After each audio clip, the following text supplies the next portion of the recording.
Merry Christmas, everybody. Even though this is going out like 3 days after Christmas, but you know what? It is what it is. It's fine. This is our Christmas episode, and this is actually also the last episode of 2025. And it's also the last episode of the 80s. It's episode 89. Boys, how we doing today? Good. Doing good. Yeah. Gee, You you look like you got an old man on your shirt there, bud. Yeah. I Old think Saint Nick. That's kind of weird, man. You're looking very festive. Yes, thank you. Who has the best Christmas sweater? Anthony, you're excluded from I this am one. wearing Kinda disqualified. I don't listen. My Christmas sweaters, man. I didn't. Yeah. They weren't working with me, man. Anthony only has, if you guys don't know, he I only have- has I have two two. colors in his Yeah. draw. It's navy blue, black, or what was the other one? There's light colors. There's some green. Maybe Some, like some one green, some gray. Yeah. Yeah, It's there's very some light colors. Yeah. very like iPhone Pro beige. Max colors. Yeah, literally. Yeah. But, as you guys can tell by the title and the thumbnail, we're going to be closing off this year, and we're going to use this episode to kind of go through every NBA team and give one problem that they must fix in 2026. Bars, that rhymes. So obviously, as we kind of get tucked into the new year, we'll kind of get some bad energy out of the way with these teams, and then we'll start fresh in 2026 with a bunch more content and everything like that. And obviously, this potentially might be the final episode in this studio. Wow. That's right. We're moving shop for now. But you might see us here next week. We're basically waiting for our new audio mixer to come in. If it doesn't get here by Monday, then we're going to record here one more time. If not, we're going to be in a whole new setup, and it's going to be a surprise. We can't wait to show you guys. And if you enjoyed today's video, be sure to drop a like, subscribe to the channel if you're new around here. We're less than 100 subscribers away from 9,000. Yeah. We didn't hit it by Christmas. This is, Well, it's not Christmas yet. So. well, by the time this goes can't out, say. it will be Christmas. So we'll likely have not hit it by Or Christmas. close. But you never know. Anything can happen. but by the time this goes out, we have like 3 days until 2026. So get us to 9K before 2026, and then it'll be the perfect way to start the new year, perfect way to end off 2025. Yeah. Obviously, follow us on Spotify as well. Be sure to, leave a review, all that good stuff. Give us 5 stars. Follow our socials, which are down in the description below. Follow our personal socials right here on the screen. Give my guy Giovanni to 1 million Instagram followers. And on the screen right now, follow us on Twitch. That's right. In about a week or so, we're going to be live on there for the first time. We're going to start doing weekly streams along with our watch-alongs as we kind of change up the structure and format of our show and everything of that nature. So if you guys want to come in and have a chat with us, we'll be hanging out. You get to see Giovanni in the flesh. I don't know what's better than that. I mean, is there really much better than that? No. Probably not, exactly. And obviously join the Discord server as well. We're going to post a bunch of announcements on there. 2026 is going to be a big push for us. We feel like we haven't been doing enough, as far as that. And with the Discord, we've kind of neglected it. So we're going to do a better job being more active and stuff like that as long as our mods are helping us and stuff, which should be good. And obviously we're going to do our first 45 minutes to an hour of news and random stuff and, everything of that nature. But before we get into, the main part of the show, what's been your favorite part of the show in 2025? Oof. Oh God. Favorite part of the show. Well, no, it's Or favorite moment? It could be the podcast. Like it's not like the show. Anything specific, like a specific video, a specific moment, really anything? I will never forget. I felt like this is more like draft night.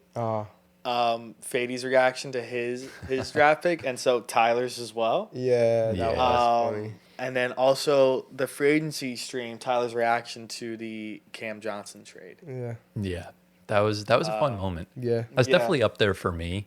I would say mine would probably have to be.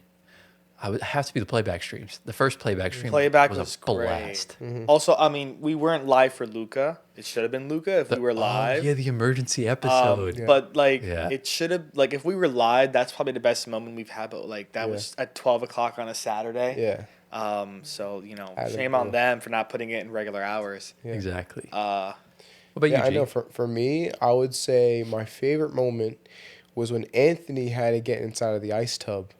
Oh yeah, That that was this year. was that this year? that was last year. Was it last year? Yeah, because we hit 1,000. So yeah, I think it's something else. You're Okay. thinking way Well, behind. That was way back. While you yeah. think of that, I think my actual favorite moment was when the Pacers made the finals. that was not my favorite. My moment. my clip went viral on social media. Legend of Winning, shout out him. He reposted it, and it got like a crap ton of like views and likes and stuff like that. And that's how a lot of people found us in that sort of June, July era. We had a really good summer. Yeah, that was not my favorite part at all. I would imagine not, considering you guys lost. But yeah, I mean the Knicks haven't really. I mean the NBA Cup is great, but NBA not Cup. really. what about you, G? Do you have a moment of anything? I can't, nothing comes to mind right now, but When I shaved I your think head. you guys said it all. That was last year. That was too. also last Dude, year. it could be this year too. Nah. No. You still have 7 days left. You still But, do, like, last year. Yeah, that was like in 2024. Yeah. But I think Gio's favorite. You're not getting my point. What? You still have 7 days left. We could shave your head again. Oh. No, this That would be your episode, favorite comes out on 28th. There's only 3 We days. could do it right now. I got some. Nah, I'm No, good, let's bro. not do that. I'm good. Look, your favorite moment is when Antoine got out first, and don't say the same. We all know it. That's just, I mean, he That was gets a out few all times. the time, so it's so do like, you. But, yeah. it is what it is. And also, tune in later this week. We're going to upload our top 25 shorts from 2025. So it's the 25 shorts that did the best, practically, of Oh, that nice. nature. Cool. So be on the lookout for it. And then the December shorts compilation will drop the week after. Nice. And boys, do we have anything else to say before we dive right in? Let's go. Let's go. Into the first segment we go, guys. It's time for some more NBA news. This doesn't really happen too often. Usually we get, some reports of teams playing like garbage and potential trades and whatnot. But every now and again, we get a big time news story. And this is something that's going to have ramifications on the league for, the foreseeable future, I would imagine, for the next, several years. And I guess before we get into it, let's give some context of everything that's been going on. It's related to the gambling situations regarding, Terry Rozier, Jonte Porter, Chauncey Billups, the Mafia, the illegal poker games, and, placing prop bets on two-way contract players and everything like that. It all got brought up and exposed and everything like that. And, Rozier was arrested, Billups was arrested, Jonte Porter's facing jail time. He's already convicted, I think. I think he's having his sentencing trial soon. And, there's just a bunch of ramifications that goes along with it. And we weren't sure what the NBA was really going to do. I know they condemned this type of stuff, but we didn't know if they were going to, make any rule changes or make any sort of new regulations surrounding the gambling. And lo and behold, they did. So we're going to put a few tweets from Shams Charania on the screen right now that is kind of giving a breakdown of what is going on. So the first one says, and these were tweeted, by the way, on the 19th. We're recording this on the 22nd, so it's a few days old, saying the NBA is enacting several sports betting policies to its 30 teams, including changing injury reporting rules. Teams will now be required to resubmit injury listings on game day between 11 a.m. and 1 p.m. local time and update public reports every 15 minutes, sources tell ESPN. Wow. So that's the first main domino in this thing. Shams, as always, went on to tweet his tweet, saying the NBA is also pushing gaming companies for changes to prop bets involving individual players, such as the following: limiting maximum amount that can be bet, limitations on unders, limiting population of players, and eliminating problematic bet types, like, for example, bets on a single play, whether it's like a three-point shot or a layup or a free throw, stuff like that. That's the second wrinkle in this tale. And then, this is uncharted waters. Shams tweeted a tweet. That's right, we're getting real crazy here in this. And it says, the NBA tells its 30 franchises today that the league has undertaken a renewed review of league policy changes concerning tanking, such as a potential modifications to rules regarding draft pick protections, revised draft lottery rules, and other approaches. Now, if we remember, the first thing that Chauncey Billups did that was bad was he knew that they were going to be tanking for Wemby at the end of the 2023 season. So they shut Damian Lillard down and everything like that. And him and his friends were taking the unders on all the games because they clearly were going to suck. You were going to make a ton of money from that anyways. So that's where tanking's bad. I understand tanking for your future's good, but when you're making kind of money when you have a direct impact is a huge conflict of interest. Right. So, and obviously, if you guys want to go check out any of the articles that explain a lot of this further, we'll leave links down in the description if I can remember to put it there. And you guys can go check them out for yourself. I know ESPN has one. I know CBS Sports has one. There's a bunch. But essentially, that's really the main sort of gist of this new gambling rule with the NBA. Let's throw it over to you guys. We'll start with you, Antoine, since you bet every now and again. What are your general thoughts on this? Yeah, I mean, listen, the NBA is clearly on top of this. Came a lot sooner than later, obviously. feel like this is within like a month and a half. No, not a month and a month within Chauncey Billups and Terry Rozier's arrests. This is a great start. I think the biggest problem we have with the betting is the prop bets, because it seems like everybody that's kind of involved in this is making money off of just singular player bets, nothing to do with money lines, over and unders for scores, teams. It's related. That's me. Oh, it's him not on D&D this time. Good change of pace. So going back to his quote tweet, not his quote tweet. His quote, it's a limiting max amount that can be bet. That's a great start, because everyone's not making. You said limiting the amount, sorry. Limiting the maximum. So the max bet for a prop bet, there's no limit. So that's a good thing, because you can only make if you put like 50 down, you're gonna make a lot of money back. If you're limiting it to like $10, you're not getting much back. Unders, like Tyler just said, teams that are tanking, everyone's gonna be taking the unders later on in the season. Population of players, massive. Jonte Porter should not be in the sports books. Neither should Terry Rozier be in the sports books. Yeah. If we're talking about the players, it should probably be the starting 5 for every team playing that night. It should be the rotation. I think a few bench guys, because some of them play a lot of minutes. Yeah, a few. Like the notables, not everybody. And then again, bets on a single play. The most single play bets that are involved in basketball are first basket, last basket, first basket of second half, last basket of second half. People go insane on those, because there's a lot of money because any of that starting 5 can get a starting basket, and it's like a toss up for everything. Those are big. Those are massive. Those are nice rules that they're implementing for policies for these guys.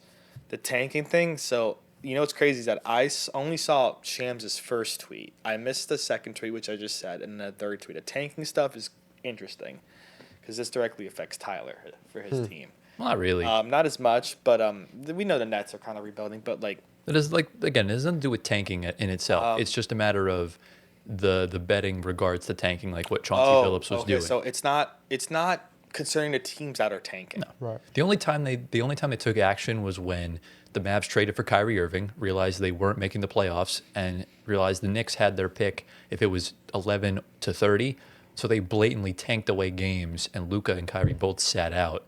And that's blatantly obvious. That's the only reason why they did that. So this is what the NBA is talking about, like cracking down on this. So it is related to the actual games. Well, I guess, but essentially it's not so much of trying to lose, like you're trying to lose, but do it in an ethical way. Like the Raptors at the start of the season last year were ethically tanking. They took the Celtics to overtime and then lost on a buzzer beater, like stuff like that, rather than rolling out crap lineups, having a perfectly healthy, like imagine the Pacers playing Siakam throughout the first half of the game. They're winning, and then he just doesn't play in the second half.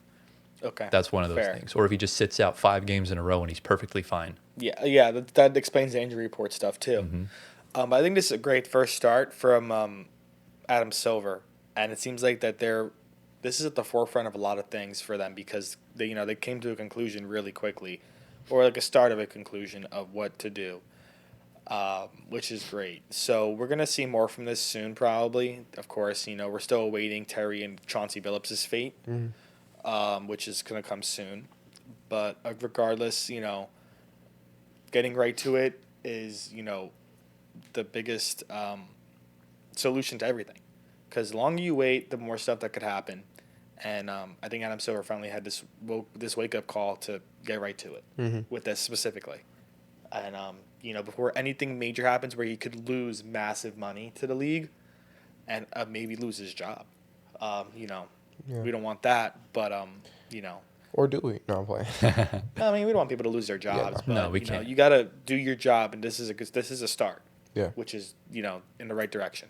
What are your thoughts on this, Giovanni? How do you kind of feel about this? I know you don't bet. Yeah, I have no idea. When it comes to betting, I have no clue. Right. But I just told you. At the end of the day, Anthony, thank you for your analysis. What were you going to say? I would say one thing you do appreciate is, what's the word I'm trying to figure out here? You appreciate the integrity of the game being held to its highest standard. Yes, and so the one thing I appreciate is how, pretty much what Anthony said, how Adam Silver got straight to it, didn't waste any time, and, kind of just like just saying his statement, saying his piece, and making sure that everyone's aware of where the NBA is at and the standards that the NBA holds themselves to. So that's good.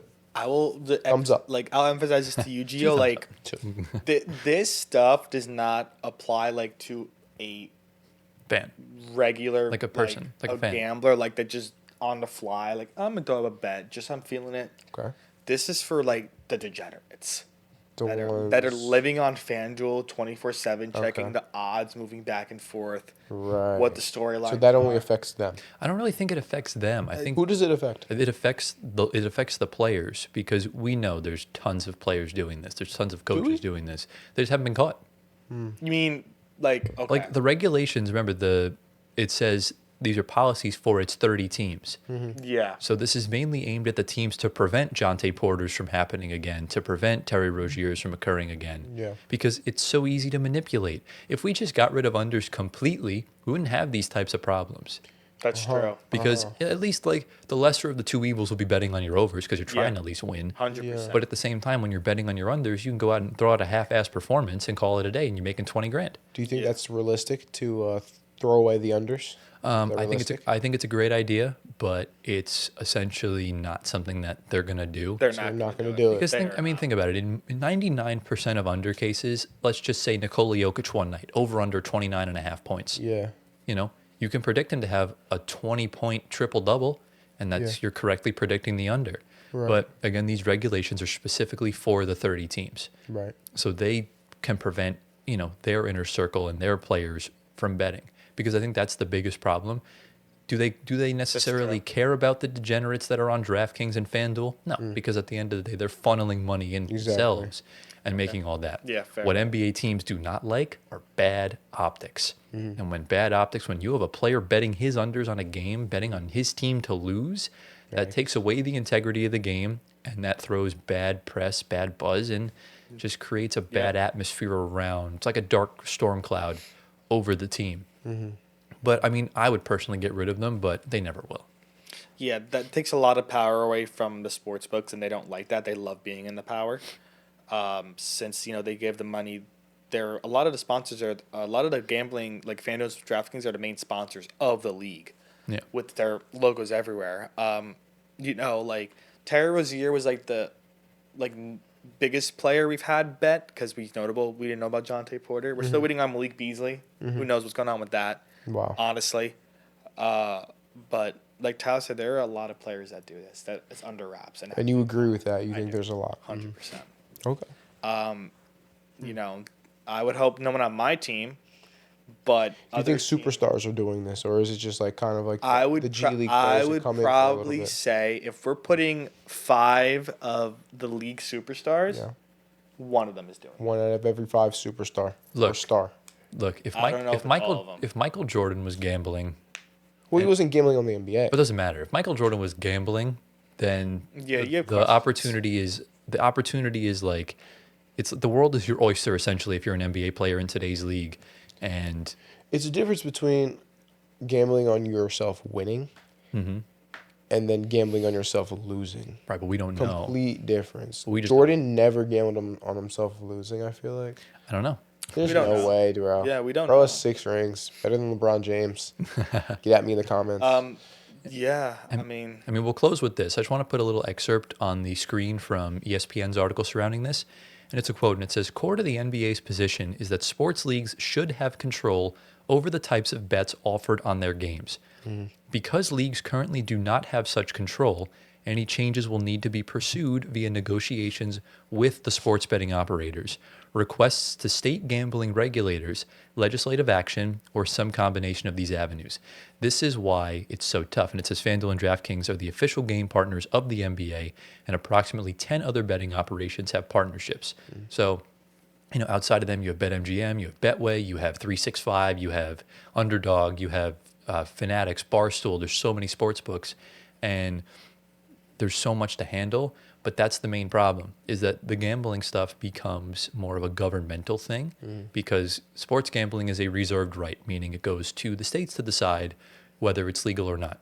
So it's legal in New Jersey. It might not be legal in a state that I don't know what states Right. don't allow it. But that's besides the point. amount. Yeah. You have to not only are the NBA has no control because it's not some national law Right, that it's right. legal, right? States can decide whether it's legal or not.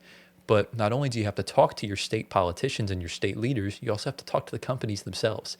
And the NBA, what they want to regulate, DraftKings and FanDuel aren't going to like that.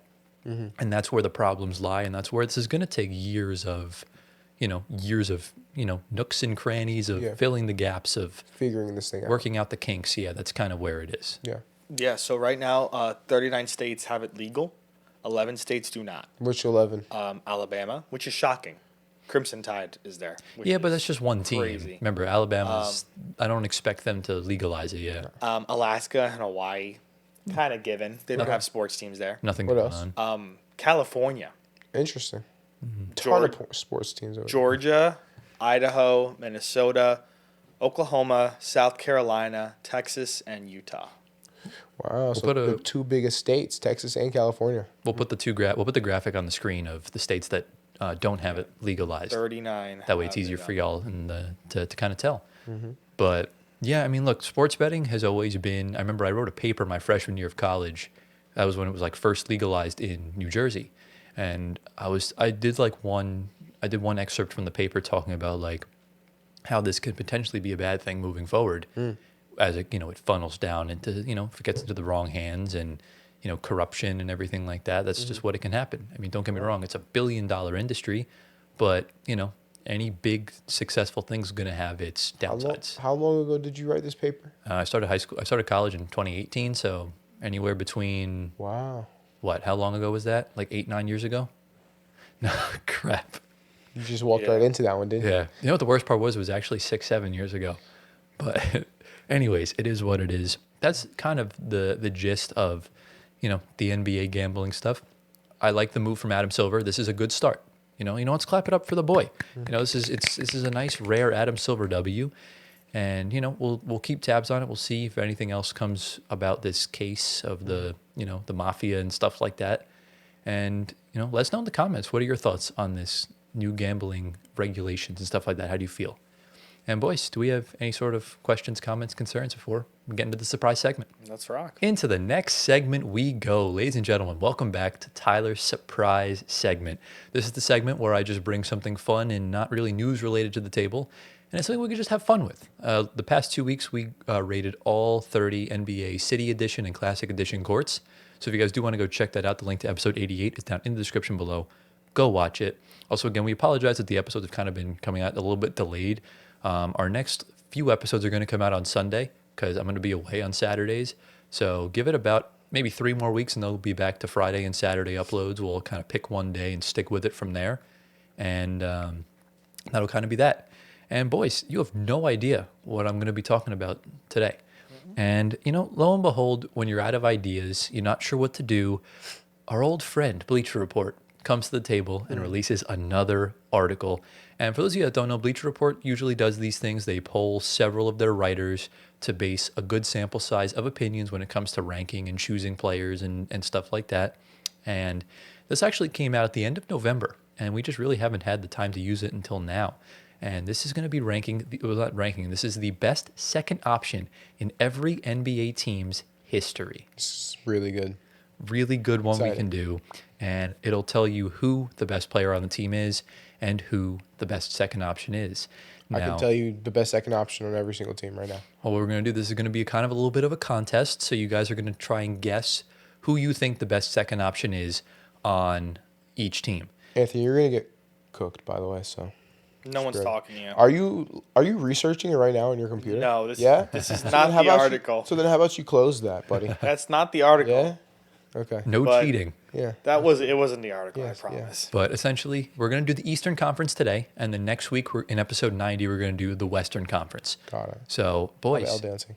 do we have any sort of questions, comments, concerns before we sort of dive right in? So ready to go. this is the greatest. So this has to be the greatest Second second option on On every team. On every NBA in the history. in the So it's not like the greatest team. player of all time on the team. No. second option. God, help. Wait, so it's second best player? No, the second second option. option. Okay, I got it. Second best I got player this. on a specific team. I got So this. for example, last year's Pacers team, Siakam was the second option, Halliburton was Yeah. the first option. Yeah. Right? Okay. We're good on that? Yeah. Yeah, we got it. So again, Okay, we're going to do fair. the Eastern Conference today, the West next week. Let us know down in the comments. Let us know what you think of Yeah. these selections. Okay. And boys, are we ready to dive into the first team? Let's go, bro. We're going to link the article in the description if you want to go check it out for yourself. And the first team we have is the Atlanta Hawks. So should we do it like we did last time where both of you guess, or should we alternate between who guesses? You can go first. I'll go first. Okay. Who is the elite second option on the Atlanta Hawks? Let's try not to waste time here Yeah. since we are on the I'll- live pod recording. Yeah, we got to try to be quick here. Yeah. So, I'll give you like 10 seconds to Yes. think about it. man, I'm trying to think back to the 80s, the 90s, I am not going the to do good with this. 2000s. Yeah, feel free to think through your thought process while like out loud so the viewers can get a glimpse. Dude, there's not. I can't think of a lot of options. I I'm gonna go have with one. Jeff Teague. Going Jeff Teague. I'm going to go Joe Johnson. Going Joe Oh, Johnson. that's a good one. You might be right. Obviously, just to save time, if you're both wrong, I'll just reveal to you who it is. Yes. And you are both wrong. It is none of those things. In fact, you guys were way in the wrong era. Oh, You have to go way back, all the way to the 1970s, I believe, or the 1960s, and they have gone for Cliff Hagan. okay. I would not have. No chance. We're not going to get any of We're not these. getting Cliff Hagan. We're gonna get the other guys though. I So promise. Cliff Hagan was the number 2 option behind Bob Pettit. For those of you that don't know who Bob Pettit was, he was the first MVP in NBA history, averaged 26.5 points a game. He was a dog. He was the first dog in the NBA. And, they kind of list certain stuff about him. He was 6'4". He said he hunted switches by 6'10" wings and stretched by 30-foot shooting. So not so bad for the man himself, and won a title in 1958. Nice. So shout out. I mean, presumably a lot of these will be championship teams, and that will kind of be that. True. That helps us, Anthony. Hello, ding dong. Remember. So we're ready to get into the second team. Yes. All right, shout out to Kev. We're going to his favorite team, the Boston Celtics. Ooh. Antoine, you're the one that's going to be guessing first. You'll obviously get a guess afterwards. Who is the greatest second option in Celtics history according to Bleacher Report? This could be multiple players, bro. It's a tough one. This is like the total opposite of a poverty franchise. Yeah. I was thinking Paul Pierce. He was the first option, by the way. Was it not Kevin Garnett? Nope. Paul Pierce won the Finals MVP. Okay. So you gonna go KG? But Ray Allen's there. I think KG better. Who I would say KG. Havlicek was the one back in the day. I'm going. Look, this is my answer. Well, ahead, don't, Gio. let him Okay, guess you first. go first. Yeah, All yes, right. yes, Come yes. on. I'm gonna go Kevin Garnett. Okay. Was Havlicek and Kuzi on the same team? I don't remember. I think All so. right, we're gonna say no. I think no. Let's gonna see. say no. Havlicek teammates. I think he was. No, actually, he wasn't. Okay, yeah. So we're gonna say no. Oh, he was. Yeah, they were on the They same were? team for one season. Okay, so we're not gonna count it because it was only one season, so it's not them. Okay. So I'm gonna go Kevin McHale because he won a bunch of finals with Larry Bird, being always the second option, but he was a very solid second option. So I'm gonna go with him. So you're going for Kevin McHale and you're going with Yeah. Kevin Garnett. Yeah. Well, the good news is the guy's name is Kevin. Yes. Oh, what? Kevin Garnett, Kevin McHale. The guy's name is Kevin. Oh. And the one is Kevin McHale. Yes. So Giovanni knows ball. bro. Yes. Second 1-0 me. second Keep track option. of your score. Second option behind Larry Bird, obviously one of the greatest players of all time. Yeah. Kevin McHale was, the tried and trusted guy in the 80s that wasn't the main dude. And yeah, I mean, he averaged 21.5 in the 86 finals on 58% from the field. Really good. Pretty damn good if you ask me. Yeah, he was a post-scoring machine, low post machine. Exactly. Yeah. So shout out to the Celtics. Yeah. Into team number 3, it's time for the best team of all time and the first team that doesn't have an NBA championship, the Brooklyn Nets. Okay. So no championship here. This is going to be a little bit interesting to see what you guys kind of come up I with here. think I already know. Well, you're guessing first. So who is it? I think I'm gonna go Vince Carter. This includes Jersey, right? Yeah. Yeah. So I think I'm gonna go Vince Carter because he went to a finals with Jason Kidd. So I'm gonna go with Vince. Okay, you're going Vince. Who are you going with? Kyrie Irving. Kyrie Irving. I forgot about those dudes. Yeah. But they didn't go to the finals, so I'm good. But guess what? Both of y'all are wrong. Oh dang. So they've actually gone in between the eras. They've gone for a Brooklyn net, and it's actually our all-time leading scorer. It's Brook Lopez behind Deron Williams. Bruh. I Wow. thought Brook was the one option. No, bro. Darren Williams. No, when, was the he one was option. the one option until Deron Williams came around, and then when Deron Williams left, then Brook Lopez became the one option again, Yes. and stuff like that. But But majority of his career, he was the one. But it's all right. That I He gonna let you understand. slide on that Bleacher Report. exactly, we'll let it slide. Remember, this is a vast majority of writers, so it's a big sample size that they've kind of gone up to this. But Brook, I feel like Brook's gone under the radar. He's been seen as the one guy, but he's a really good number 2. He is. So, shout out to the Brooklyn Nets. Into team number 4 we go. It's time for the Charlotte Hornets. Okay. Antoine, you're guessing first. This does span back to the Bobcats and the previous Charlotte Hornets. This is gonna be tough. So, any idea? Can I say Concanapple? Say Del Curry. No. I really don't know. Oh man. Charlotte. I'm I mean, you could pass if you don't know. Say Muggsy Bogues just for the hell of it. no. You could, yeah. Gerald Wallace. He was on the team, yeah. But he was the first option. Gerald Henderson. He was there too. He was there too, yeah. Go for it. Wait. Okay. Got to push you for an answer here, man. Kemba Walker, Gordon Hayward. Kemba Walker, Gordon Hayward. Pick Kemba Walker one. was the one. Yeah, Kemba's always been the one. Gordon Hayward. Gordon Hayward. All right, so you're going with Gordon Hayward. Who are you going with? That's a bad guess. you sure? It's a terrible guess, but it's okay. It's okay. I don't know, bro. It's a good guess, bro. I'm gonna go for it. So I'm thinking back to those Alonzo Mourning days when he was in Charlotte. Yep. I think Larry Johnson was on that team, so I think I'm gonna go with him. Yeah, we'll go with Larry Johnson Larry Johnson as the number 2 option as the number 2. behind Alonzo Mourning. Alonzo Mourning. This is kind of funny because Larry Johnson was actually the 1 option ahead of Alonzo Mourning as the number 2. Are you kidding me, bro? There's no way Alonzo Mourning's the 2. Yeah. Actually? Okay, fair. So you know what? Since give me that, bro. Since you guessed him as the first option, should we just give you half a point? I'll give him half a Just point. give me the whole point. Yeah, we'll give you- I guess both the players. He said both. Yeah, fine. We'll give you a point. Thank you. 2-0. They've gone for Alonzo Mourning, and the first sentence says this one was interchangeable. Okay, there you Oh, go. okay. There you go. You're good. Good for you, G. But I guess maybe Larry Johnson was more versatile. Yeah, he was like a forward. Small forward, power Alonzo forward Mourning's center. very restricted to a center. Yeah, So, not so bad. He was really good, though, back in the Charlotte days. he's very good. Very underrated basketball being played. So what? After 4 teams, Gio's up 2-0. Yes. Antoine, you gotta lock yourself in, bro. No, But Gio, you're gonna guess first on the next one, so and you're gonna get this right. Actually, you're both gonna get this right because we're going to the Chicago Bulls. Oh, Scotty Pippen. Scottie Pippen. It is Scottie Pippen. Yeah, Move on. there's no other choice. He is the best Robin of all time. The rings prove it. Everything else proves it. And whether they had their differences, he's the man. Shout out Scottie Pippen. So it's 3-0. Sorry. No, it's 3-1 because he got a point. No. I said it first. Now we're gonna give him a pity point. It's fine. No pity points. I want to shut him out.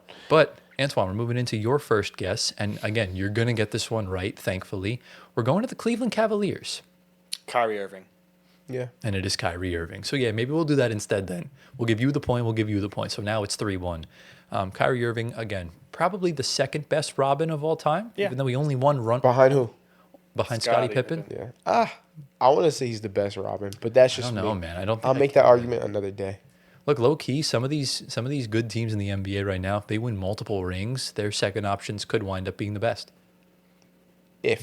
If. Big if. Like I said, if. Yes. That's why I said if. There's always an if. There's always an if, but look, I mean, Kyrie hit probably the biggest shot in NBA history. One of.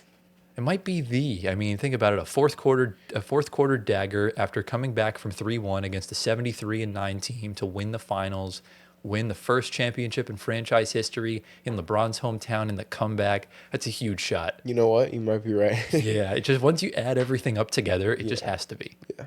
So, but yeah, obviously Kyrie was the one behind LeBron, and obviously Pippen was the 2 behind Michael Jordan. So there we go. It's 3-1 Gio. As we move into the next team, this is team number 7, and we're going to the Detroit Pistons. Oh, it's got to be Joe Dumars. It's got to be. If it's not, I don't know who else it would be. So you're going with Joe Yeah, we're Dumars? going to go with Joe Dumars. Antoine, do you have an idea, or do you agree? You think Detroit IT Pistons. was one? IT was definitely the one. I'll go Joe Dumars too. And you're both correct. It is Joe Dumars. Again, another really good second option. You could have maybe gone for one of the guys on the 04 Yeah. Pistons, but Like I don't Ben really think so. Yeah, Ben but Wallace is a good shout. Dumars is a Finals MVP. Yeah. That's the main reason why. But he would be the best player on most of those teams if Zeke wasn't there. Exactly. So that's really just the main reason why. A good two-way player. Exactly. Yeah. Terrible GM, but really good two-way player. So the score is now 4-1 in favor of Giovanni. Antoine, you got to lock in, bro. What's going on, man? Well, listen, I'm getting a good amount of ones that he's guessing too. That's true. I'm just riding my coattails, that's all. We're going to get into the next team. Are you ready, Antoine? You may have a shot at this. All right, let's go. The Indiana Pacers. Ooh. This is going to be tough. Yeah, this is going to be a tough one. Do you think it's Spicy P? Ooh. You could go back to the Reggie Miller days. Yeah. Who was the backup? Juwan Howard? Juwan Howard's a 2? I don't know. I'll go with Spicy P. Going with Pascal Yeah, Siakam. I'm not going to doubt myself. Okay. Yeah. I think I'm going to go with, man, what was that dude's name, bro? Describe him. It's definitely, oh, man, that year the Pacers went to the finals when Reggie Miller was getting older. Okay. It's that team. I know it's that team. I think I don't know. I just can't remember. Jermaine O'Neal, maybe. Jermaine O'Neal was there. Was Mark Jackson still there? I think so. Or Rick Smits? Rick Smits, I was thinking of Yeah. as well. I think I'm gonna go Jermaine O'Neal.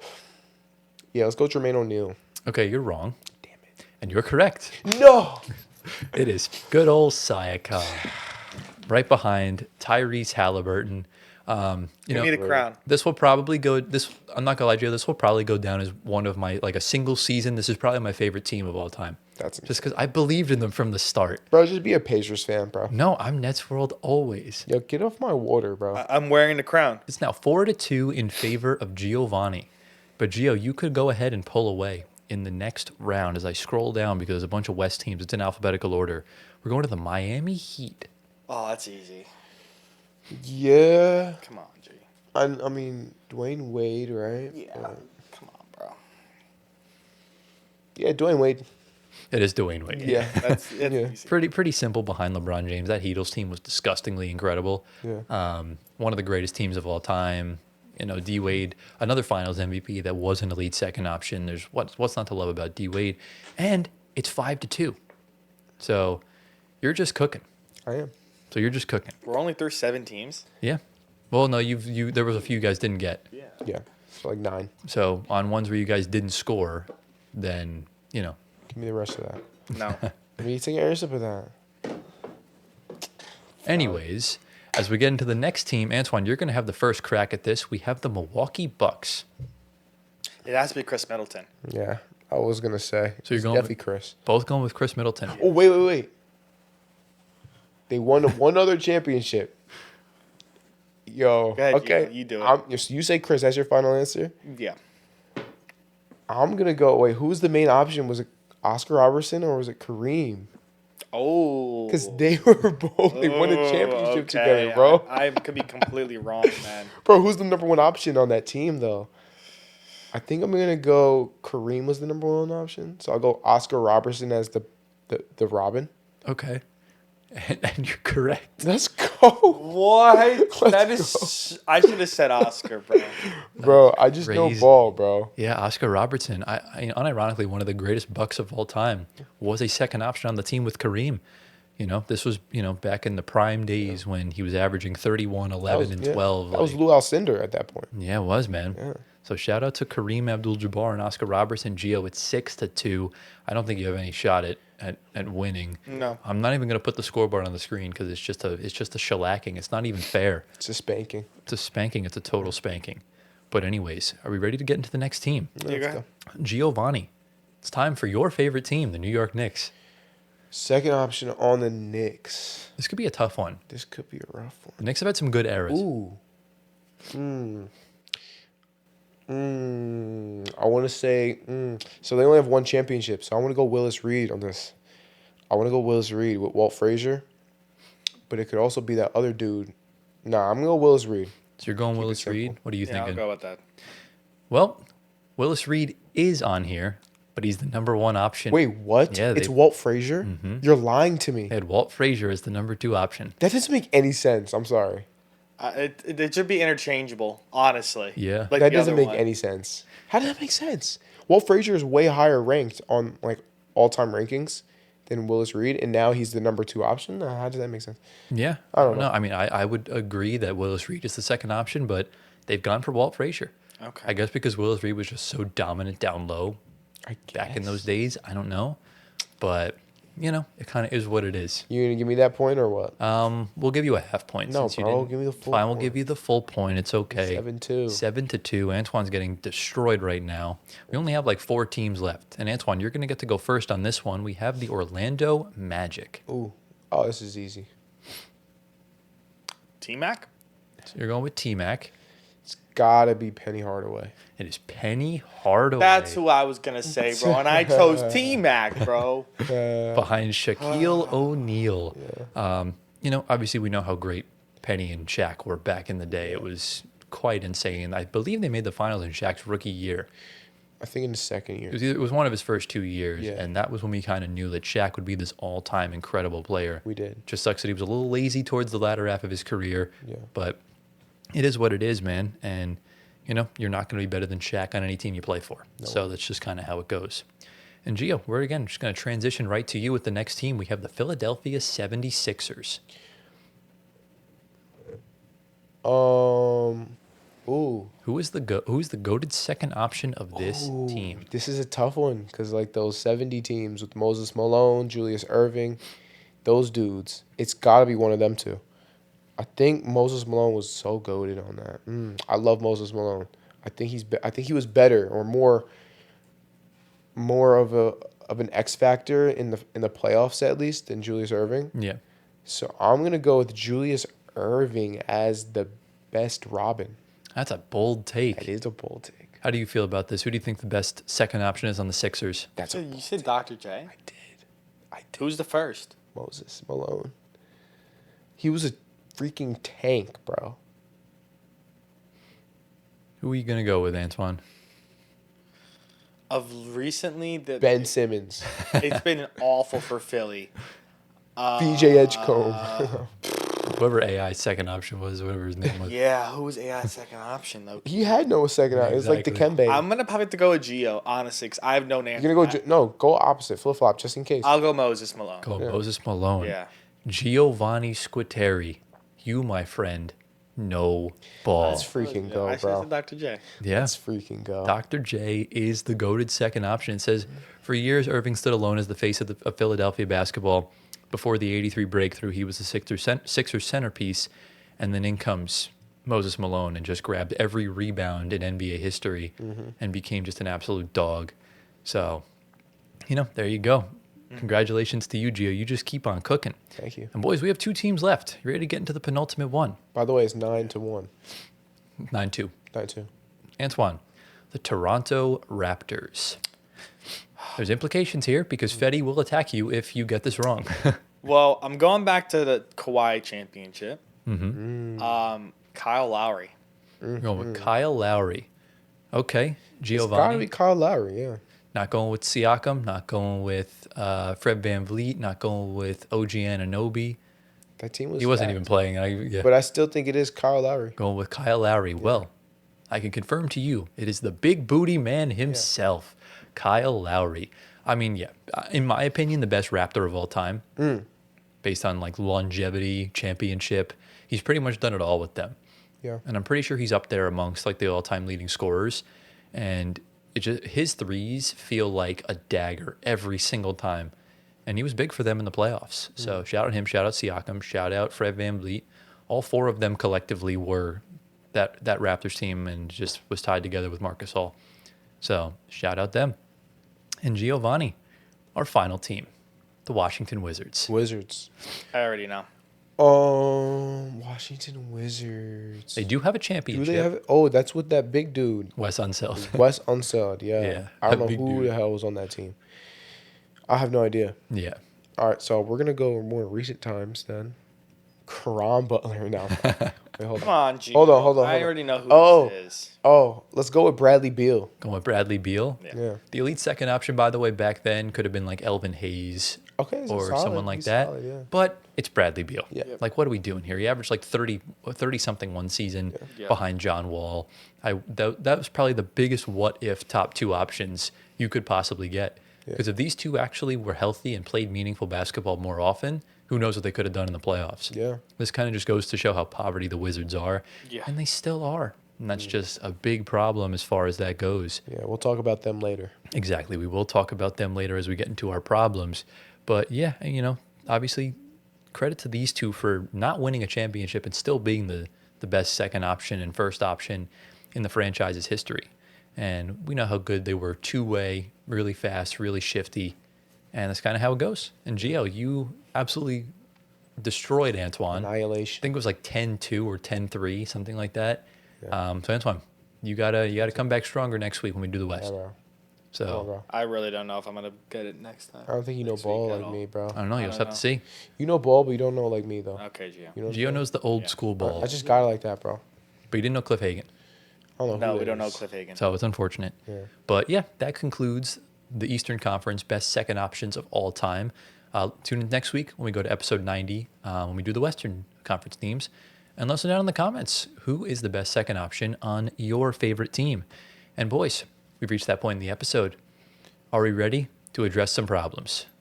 Yeah. Let's go. Welcome to the second half of the show. As you can obviously tell by the title and thumbnail, we're going to be going through every NBA team and revealing one problem they must fix in 2026. 2026. There you go. Thank you for finishing that for me. I was like, what? So essentially, we're going to just alternate through, go through all 30 teams. We'll have a little lightning round in the middle of the segment for either bad teams or teams that don't really have much of a problem that we'll kind of breeze through. And we'll just reveal one problem that is plaguing this team and preventing them from success. And, if we want, we could also just reveal how they can fix it if the situation, calls for it. Now, boys, before we start, was there any specific thing you looked at with a team regarding a problem, or was it very team dependent? Well, for me, there are certain players, and then there are not players, and then there are also, so for the good teams, it's their weaknesses. Exactly. I think that's the biggest thing. And look, this is all about, starting off the new year right. We're addressing the problems now. That way in 2026, they have their New Year's resolutions to fix. And obviously one of these teams will manage to fix this stuff and win a championship. And, some other teams can hold their heads high if they make a deep run and stuff like that. Or if a bad team gets the number one pick, that's just kind of how things go. So like I said, we're going to alternate through. And Antoine, let's just not waste any more time. Let's start off with your first team. So obviously we'll just mention the team and then just mention the problem you got. Yeah, I'm going to go off how Tyler presented to me. So we have the Heat first. This team is, I think on my eyes, pretty well-rounded. I think the biggest issue that they have right now, it may not be like an issue, but it's something that you need to solve, the point guard situation. Davion Mitchell's not cutting it. I mean, Davion started 27 games, 10 points, 7.7 assists. They drafted Kasparas Yakuchonis, who just came back from injury. I would love to see more of him. I think he's really good prospect, same like Igor Demon. Okay. The more you play him, the more you're going to see what you have. Ooh. Davion, I know they brought back as a 2-year deal. I would love to see them move Davion back and put Yakuchonis in. Just because I'm a guy that loves playing young, the rookies. Mm-hmm. If not, maybe you go big for a point guard that's going to get traded. But if you sit Davion Mitchell, you're losing a lot of point of attack defense. Yes. He's a great defender. And his assist numbers are insane right now. Yeah. Well, maybe you can also play. Mm-hmm. It's tough. I mean, I love Davion. Don't get me wrong. Mm-hmm. It's interesting because they kind of rotate Khalil Ware out of starting lineups too. They kind of, rotate some guys out. Maybe I would, maybe spot start Yakuchonis when Davion can't go. Or maybe you move Davion to the 2, you bench someone else, you put Khalil Ware to the bench for a game like they've been doing. Because the majority of guys starting, Bam, Wiggins, Powell are all starting. Khalil Ware has played it the most. He's played 29 games, but he started only 19. Yeah. So they're kind of putting him in and out. So you kind of experiment with that with Yakuchonis, Mitchell, back and forth, backcourt. Or if you want to go big, like I said, and trade for a star point guard that's on the market, then obviously those guys are expendable. I mean, is there a world where maybe that Tyler Hero is the one to go? I mean, I feel like he's the only one right now on this roster that's not playing to his ability, to his expectations. And if he's supposed to be this point guard and it's not really cutting it, he's being outplayed by Norman Powell, it would make more sense to make him the expendable piece, especially because he makes a bunch of salary anyways. You can bring back a potential star point guard that you can kind of work around with. I mean, it's Tyler Hero though. It's crazy to say that he would move off him. I mean, he's out again. He's yeah, been it's out something. for a while. It's something you can think about because I would think about that for sure. because we know him and Andrew Wiggins are not tied down to this roster long term. They both don't have extensions. Right. Yeah. So you're essentially looking at a person to run out with Yakuchonis, and if you want to run him at the 2, or just get a 2 guard to pair with Davion Mitchell. Yeah. I think that might be the best plan here. Like, So keep Davion. He's not the problem. I think Davion should be kept for now. Yeah. Yeah. You never know if if a shooting guard, if the Heat are playing good and they manage to pick themselves back up towards the top half of the conference, you can open your door to some good shooting guards, right? Like if Kyrie Irving's available, if Klay Thompson's available, guys that can fill the need and hit shots when they need to. Okay. So Yeah. not bad though. I do think that's their biggest sort of question mark. Yeah. Yes. All right, so I'm up. I'm going to go with a Western Conference team because we kind of wanted to alternate. Is that what Yeah. Yeah, so we'll alternate that. Let's go with the Jazz. Let's go with the Okay. Jazz, yeah. So the Jazz, what they need to do is they need to clarify who exactly their young core is. That's an issue because it's like who's a part of that young core, right? They got a lot of guys, a lot of talent, but a lot of them are young and it's unclear. And specifically what's unclear is Lauri Markkanen's future with the team. So they need to clarify that. That's probably their biggest, I wouldn't say problem, but that's the thing that's kind of looming over their head. It's like knocking on their door. It's like, what are we going to do with Lauri Markkanen? Right. I think that needs to be clarified. What do you guys think? I the feel Jazz. I feel good about that because I mean obviously Markkanen's pushing 30. I think he's 28 right now. He is 28. And looking at your young core right now, Ace Bailey's rookie, 19 years old. Collier and Cody Williams are 21. Filipowski's 22. Keontae George is 22. Walker Kessler is another one where the future seems unlikely. You can definitely get at least a first-round pick or 2 for him. But, if it was me that was deciding on who the core is, it's Keontae George. Yes. It's Ace Bailey. Yeah. It's Kyle Filipowski. And it's Bryce Sensabaugh. I think those are the only 4 that I feel confident in. No And Walker Kessler. I think he's going to get moved. I think you could easily get 2 first-round picks for him. Okay. And in my opinion, I wish I talked about him last week on the underrated episode because Bryce Sensabaugh has been one of the best 3-point shooters in the class. So I think those are the 4 that I would kind of roll out with, and you can kind of spot minutes for Isaiah Collier where need be. Right. But I think those are the ones I would kind of work around with. I think that's valid. I'm in agreement with that. I was going to say, I think Lowry and Kess do get moved. Kessler. Keontae's a stayer. I mean, mainstay. For sure. Ace Yeah. Bailey, mainstay. Filipowski's going to get better. Yeah. Bryce has come on really good. Yeah. Collier, we'll see. Walter Clayton, I would keep him. He looks really good. Yeah. Cody Williams, Taylor Hendricks, kind of bottom barrel for me now. Yeah. Question: Is there any real quick? Is there any other problems that you guys might see with the Jazz that I didn't hit on? Other than just It's hard because the team really has no aspirations. Right. I mean, yeah, this is your problem. We're going off of your problem, because we're not doing all 3. Of course. problems Yeah. on Of the course. team, but it's a rebuilding team. Yeah. Yeah. It's kind of where it is. Yeah. But they have a nice foundational core. Like I said, all the guys are the vets. Like Kevin Love's hooping. It's insane. They're going to get moved off of. We know that eventually. So Yeah. Exactly. Yeah. And I feel like their interior defense is their biggest problem, but that's because they have no Walker Kessler. Exactly. Once he comes back, everything's going to be kind of smooth sailing from there. So that's good all in that regard. All right, should I get into my first team? Go for it, bro. Do you want me to go for a good team? Do you want me to go for a bad team? just go ahead. Go for Don't East ask team. us. Just Go for choose your East team. All right, let's just go for a team. Let's go for the Cleveland Cavaliers. There's a lot of problems this year. They seem very disjointed. There's a lot of injuries. They're experiencing not necessarily like a hangover, but after an incredible season, they're kind of regressing to the mean a little bit, which is what we see a lot from teams that have a successful regular season. Out of all of that, I do think the one biggest problem, their three-point shooting is abysmal. It's abysmally bad. They're 27th in the league, shooting just under 34% as a team. And this is a team with some specialists on the team. You have Sam Merrill. Obviously, I know Max Strus hasn't played, but Sam Merrill is a knockdown three-point shooter. Garland's no slouch. Mitchell's no slouch. Mobley can hit the three.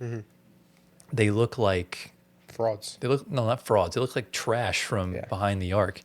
And, the other big problem that I kind of was debating on is that when Darius Garland is not in the lineup, their offense is putridly bad. Yeah. He is so damn good at what he does.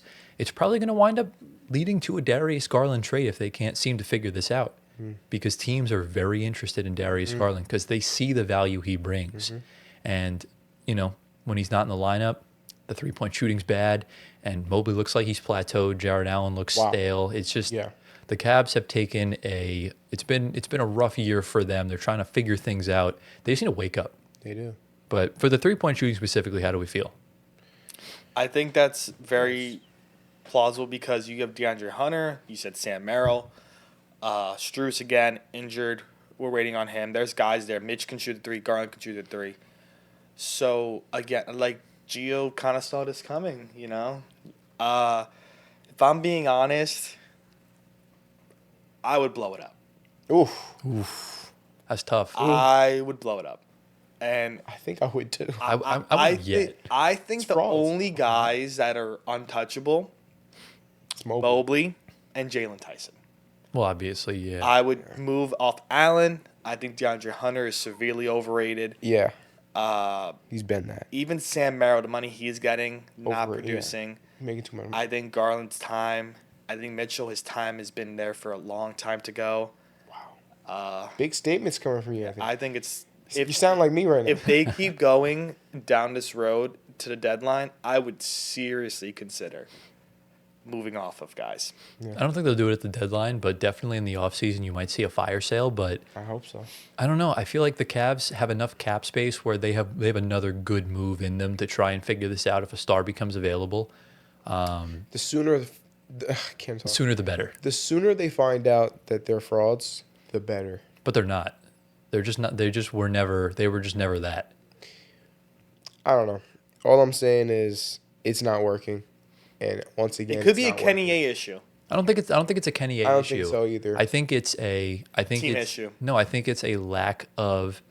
I think it's a lack of a lack of a second option scorer to help out Donovan Mitchell. I don't think Donovan Mitchell's a true first option. That's what That could be another thing too. I don't And that's think why he's I'm ever been. that's why I'm saying the Cavs can make a trade for a star that becomes available at any given point. And that could be if only this happened last year, because then Kevin Durant was available. That could have been a good offer because you had young, promising pieces to give up.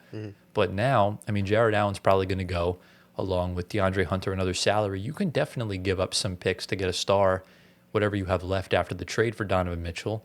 But right now it's early on in the season. They can rebound. Like I said, the Celtics in 2022 were, I think, 13th in the Eastern Conference and made the finals that year. So things can change, but I digress. All right. Let's get into round two, Antoine. Who's your first team? Well, I have to go to the West now, right? You can do whatever you want, yeah. Okay. Okay. Let's go to Phoenix. Ooh, the Suns. The Phoenix Buns. The Phoenix Suns, in my honest opinion, again, this is my opinion, they could have other options. Okay. The biggest problem is Jalen Green. Yeah. Yeah. Right now, we're seeing completely nothing from him because he's injured. Yeah. Again, I still think that's a massive problem in itself as well. The injuries. The guys that have replaced him are significantly more What? better options than him. Better options? Colin Gillespie, IE1. Dylan Brooks has come on. Scoring. Grayson Allen doing his thing still. Jordan Goodwin. Ryan Dunn's going to come along eventually. Honestly, I don't think there's any room for Jalen Green on this team. I don't In know. my honest opinion, I don't think You his can't really say that. Keep in mind, he just played back-to-back seasons of 82 games, and he's been injured twice already now. he hasn't back-to-back 82 season. Oh, he has. Yeah. He So has. it's not like he's. So what's the problem? Gets injured all the Is this time. a Phoenix problem or is this? I like- think this is a Phoenix problem. Yeah. I don't think it's Jalen Green problem. Sounds like a Jalen Green problem. I think it's a Phoenix problem. Yeah. This is the headliner back in your KD trade, and this is what's going on. I mean, Dylan Brooks is the headliner right now. You should have gotten Reed Shepard. Yes, Yeah, that would have but helped. I think the Rockets had more stock in him than Jalen Green, obviously. Well, plus also Jalen Green was going to make more money. He's on the poison pill contract. Yeah. So Reed is still on his rookie deal. You needed to at least make up 50% of or 50 million for KD. Listen, I hope he proves me wrong because he's a great player and he's so young. I just think. Well, he hasn't really gotten the opportunity to show you I anything. mean, this yeah, he year. comes back from the game, injury ranges the same Yeah. injury. It's kind of just bad juju, I guess. But And he had a decent game, no? sure, Gio. He had a good first game, but again, Yeah. in the playoffs last year, he had one good game out of 7. Yeah. Yeah, but I know, but like we keep going back to that. But if you That's- really think about it, it's like a 7 to 10 game stint of playing basketball. But again, And I understand it's the playoffs, high stakes. yeah, but that's how you But view it's that's how 7 you, to 14 games. that's how you view the Cavs every year. So why is that not the same with Jalen Green? The Cavs, this is different. No, That's it's different. not. No. No, it's the Listen, same thing. This is the only problem I found with them, honestly. So, And I'm not singling out because it's Gio's favorite player on this team. I don't see anything else. Like, No, I do. Right now? I actually agree with you. I think that is the problem. Yeah, Because I don't their see their anything their else. defense looks good. Their offense looks good. Jordan Ott seems like a good defensive-minded head coach. You're bringing out the best of guys that are making $1 million a year. There's just one bad player on this team right now, and it's Jalen Green. So Yeah. I think that is the right decision. yeah. Okay, G. Fair. Yeah. All right, so my next team is going to be, I'm sorry, I was just looking at it's Monday Night Football. My team is playing. It's hard not to look at the I don't score. care. I don't Niners care. up 14-7. Go Niners. I don't Anyways, care. Nobody back asked. to basketball. Nobody asked. Shush. Back to basketball. We're going to go to the Hornets, Charlotte Hornets. Ooh, this is interesting. All I have to say about the Charlotte Hornets is number freaking 1, they need to stay healthy, man. Like, all their young stars are constantly getting hurt. Hopefully that doesn't happen in Con Kneppel because he's looking outstanding. So hopefully he stays healthy. Right. But LaMelo Ball always hurt, bro. He's on my fantasy team. Brandon Miller always hurt. He's also on my fantasy team. Like, these dudes are super talented if they can only stay healthy, right? And then number 2, their defense is absolutely porous. Dog water. Dog water defense. It's literally Swiss cheese. If I have to see Ryan Kalkbrenner get dunked on one more time this season because Miles Bridges can't contain his man, Dude, Stop we have to hating on my address center. We have to address Miles Bridges. He's a great player offensively. And I feel like he has the potential to be great defensively as well. He just doesn't seem to really give an effort unless the moment like calls for it. exactly. But we need that. We need effort for them 24/7 when they're playing basketball on the court. We need the coach to lock in. I don't know what needs to happen, but it needs to happen because this team is talented. There's just There's bad vibes. Yeah. So yeah. Anyways, I digress from the Hornets. If you guys have anything to say about them, Yeah, I think you nailed it right on the head. Yeah. Those are the only problems we have. They have a problem with their 2 top picks besides Con Kneppel. Con Kneppel's not a problem right now. so LaMelo and Well, LaMelo and Miller. They were both drafted higher than Khan, so they are their 2 top picks. Yeah, it's they're great. But it's so tough. I mean, by the way, Brandon Miller both of shows them. flashes of like Tracy he McGrady. does, but Just saying, like Yeah. he jumps out the gym, dunks on people's heads. He can shoot from anywhere. Can't stay healthy. He can't stay healthy. it's- So yeah, that's my team. Tyler, you want to get into yours? Yeah, I'll get into my next team because there really is nothing else to say regarding them. Yeah. Who do I go for? Let's go for the Dallas Mavericks. Again, the Mavs have picked it up a lot since the last time we talked about them. They're starting to kind of figure things out. I have Anthony Davis on my fantasy team now. Thank you, Kev. And he's been cooking for me. And I do think the problem aligns with Anthony Davis, but it's not necessarily his fault, is that after the Luka Doncic trade, the vets on this team just don't fit the timeline. They just don't. And, obviously you draft Cooper Flagg, number 1 overall. He looks just about as good as how I said he would be. He's starting. I do believe that Kidd was playing him at point guard to fire Nico Harrison because he hates that guy for trading Luka Doncic. And once he goes back into that 3 or that 4 spot, he's cooking. He had 42 points the other night, the most points by an 18-year-old in NBA history.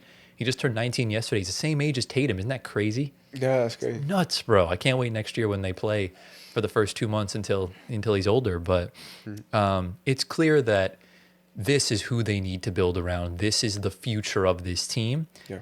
You're not going to do anything with Anthony Davis on the roster because with Anthony Davis on the roster, that indicates you're trying to win a championship, and Coop's just not ready. Build around him. You have a great point guard prospect in Ryan Nembhard. You got other good young pieces surrounding this team. AD does not fit. Klay Thompson doesn't fit. And Kyrie Irving does not fit when he comes back. Get him out of there. Get him out of there. Do what the Thunder did. You had an aging Russell Westbrook that was looking like he was ready to move on. You had aging Kevin Durant, Paul George, Carmelo Anthony, all that stuff. What'd you do? You traded those stars away for young players like an SGA. You used those draft picks to get players like Jalen Williams, and you took on bad contracts to acquire other first-round picks like taking on Favors and Horford. Do the same thing. The recipe's right there. And this is more incentive to do it now because of the Mavs tank. They have their own pick next year. And after that, they don't own any more draft picks. So tank now, get yourself a good draft pick, and then work from there. If you can get Coop with Cam Boozer, oh, dude. Or, oh, Duke. But how do we feel? Yeah. Yeah, I think that's spot on. Honestly. They got to move up some guys from this team, obviously, the older ones, to fully start that rebuild. Hope Derek Lively gets back to being healthy because it seems like that's an issue for him now. Yeah. But that's it. It's an interesting situation for them overall. Yeah, it is. Right now. It is. All right, Antoine, let's get into the third round. Who you got? So I got to go back to the East? Yeah. Yeah. Okay. Bam, bam, bam. Add a bio. We're going to go to the Bulls. Okay. It's another interesting one. This could be a multitude of things. I think this stems from the front office. Okay. And they're just kind of, I guess, on the fence of fire sale. Because we were talking about fire sale a long time. They finally moved off Levine and DeRozan. Vucevic was the last remaining piece from that core. Lonzo Ball finally left as well. I think it goes back to their decision, where they stand on this team, and if they want to fire sale everybody besides a few guys. And I'm looking at the guys that are untouchable are Matas Buzelis for obvious reasons. Yeah. And Josh Giddey. Okay. Everybody else on that team is fire sale expendable. I think you move off Kobe White. I don't think he fits with Giddey at all. I agree. Vooch's value is at an all-time high right now. I would assume it would probably be a throw-in. Trey Jones, his value is the highest it's been in a long time. Same thing with Kevin Huerter. Zach Collins, Jalen Smith, Okoro. You kind of have to keep those guys. Maybe throw in Pat Will, looking not too good.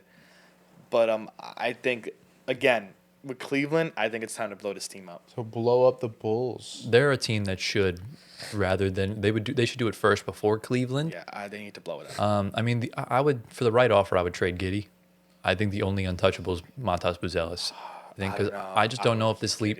I don't know if this leap from him is legit or not because it's just not resulting in wins. It was in the beginning until Kobe White came back, and then It was, and that was it. But they also have been playing like better teams. It also was 5 games. And it's also their defense is terrible. Yeah, their defense is god awful. Josh Giddey's a part of that. Yeah, he's not a good defender. Not a good defender. So that was one of the reasons why he got moved from OKC to begin with. So yeah, when the problems keep stacking up, and they have one of the most incompetent front offices of all time, so that's just they wait too long to move the guys. Like Levine and DeRozan, they got nothing in return. They waited too long for that. They can't do the same thing with this. Exactly. Yeah, that's the thing. So yeah, not so bad. All right, Giovanni, who's your next team? My next team, let's go with the Kings, because why not? Of course, it's your guy, bro. Yeah, why not, right? Yeah, go with your favorite team. By the way, Westbrook is a go. I don't know if you guys saw the clutch shot, tie the game. Of course, he always goes off against KD. Anyways. Yeah. The Kings, they have pretty bad roster imbalance, right? Instability, chemistry is not there. Like who thought that Russell Westbrook, Zach LaVine, I mean, and DeMar DeRozan, and then a bunch of the younger dudes, and then Keegan Murray, like this is disgusting. The team should work on paper. No, it should not work on paper. Like all these names, like if you showed me this on a paper 3 years ago. Yeah, but we already know that Russell Westbrook thrives with good 3-point shooters. The Kings don't really have that. No. We also know that Zach LaVine and DeMar DeRozan never worked out on the Bulls. Why would you do that, right? I mean, I guess Sabonis and Russell Westbrook have chemistry, so that looks good. Yeah. But besides that, there's nothing here. And Sabonis isn't even playing. Nothing. And Sabonis is injured. So it's like, talk about bad GMing going on here. Talk about a team that has to blow it up. That is another primo candidate number one. I think they're number one. They are. Oh my God. First team to blow it up is them. Do it yesterday. Yes. Like there's no reason why Sabonis, LaVine, and DeRozan should be on the same team together right now. There's no need. Yeah. You need to blow this up now before you wind up getting 3 second-round picks in return for these guys if you trade them in 2 years. I mean, I think that's the biggest problem with Sacramento, in my opinion, is the roster construction. It looks terrible. I mean, how do you feel about it? Yeah. Again, same thing with Chicago. This team should be the first. Chicago should fall right in line. Well, they're twins, so it makes sense. Just the team. Everybody can go besides their rookies. Yeah. Like Clifford's good. Clifford and Maxine Reynaud. They're both really good. They're probably gonna move off Keon Ellis as well. I don't like that, but He's not going to play, so we might as well move him. Everybody but the 2 rookies, they hit on the draft class. I love Neek and I love Maxine Reynaud. And then get Russell Westbrook to a championship team ASAP. That's just me. Yeah, I think everybody. Get him there. Get him to OKC. Come on. Get Russ and get Schroeder to a contender. Both of them deserve it. Yeah. Yes. And then the rest, they could go wherever they please, wherever they get the best offer from. Exactly, yeah. Like, they're running Precious Achiuwa starting minutes. He never started on the Knicks, and he wasn't even playing. Crazy work. It's insane. Yeah. Ready to get into my team? Let's go. Let's stick in the Central Division. We're going to the Milwaukee Bucks. Kyle Kuzma. He's actually playing better, believe it or not. And shout out Ryan Rollins, my fantasy GOAT. But look, I don't really think there's really no specific thing that's wrong with the Bucks. I think the biggest problem is that the Giannis trade rumors are a humongous distraction on both the play on the floor and, for future reference, because if you're Milwaukee, are you blowing it up? Are you trading him and rebuilding, or are you trying to get a second star next to him at the deadline, which is what they're low-key trying to do. And, decide on whether he needs to make a decision if he's going or not. This makes the Bucks' lives so much easier, and it makes his life a lot easier because he can get to a team to win. And, he even said it himself, all the media buzz, it's kind of annoying him. It's a distraction. And look, make a decision then, and it won't be a distraction anymore. Either tell them you're not getting traded and stick around, or request a trade, get the hell out of there, and stop complaining. That's really the only two things I can do. And It's hard, though. It's tough, but again, this is another team that needs to blow it up, right? This team is craving a rebuild so bad. Yeah. How do we feel? Yeah, I mean, once you trade Giannis away, you're kind of rebuilding, honestly, because of what you're getting back. Yeah. Kuzma and should go. Miles Turner can stay, whatever. I mean, they might have found that backcourt of the future. It seems that Rollins and KPJ are working. KPJ is looking good. KPJ is putting up numbers, as much as we don't like to talk about him. But he's putting up massive numbers. And the rest is just all vets that need to retire or just go somewhere else to play. What about Kuzma?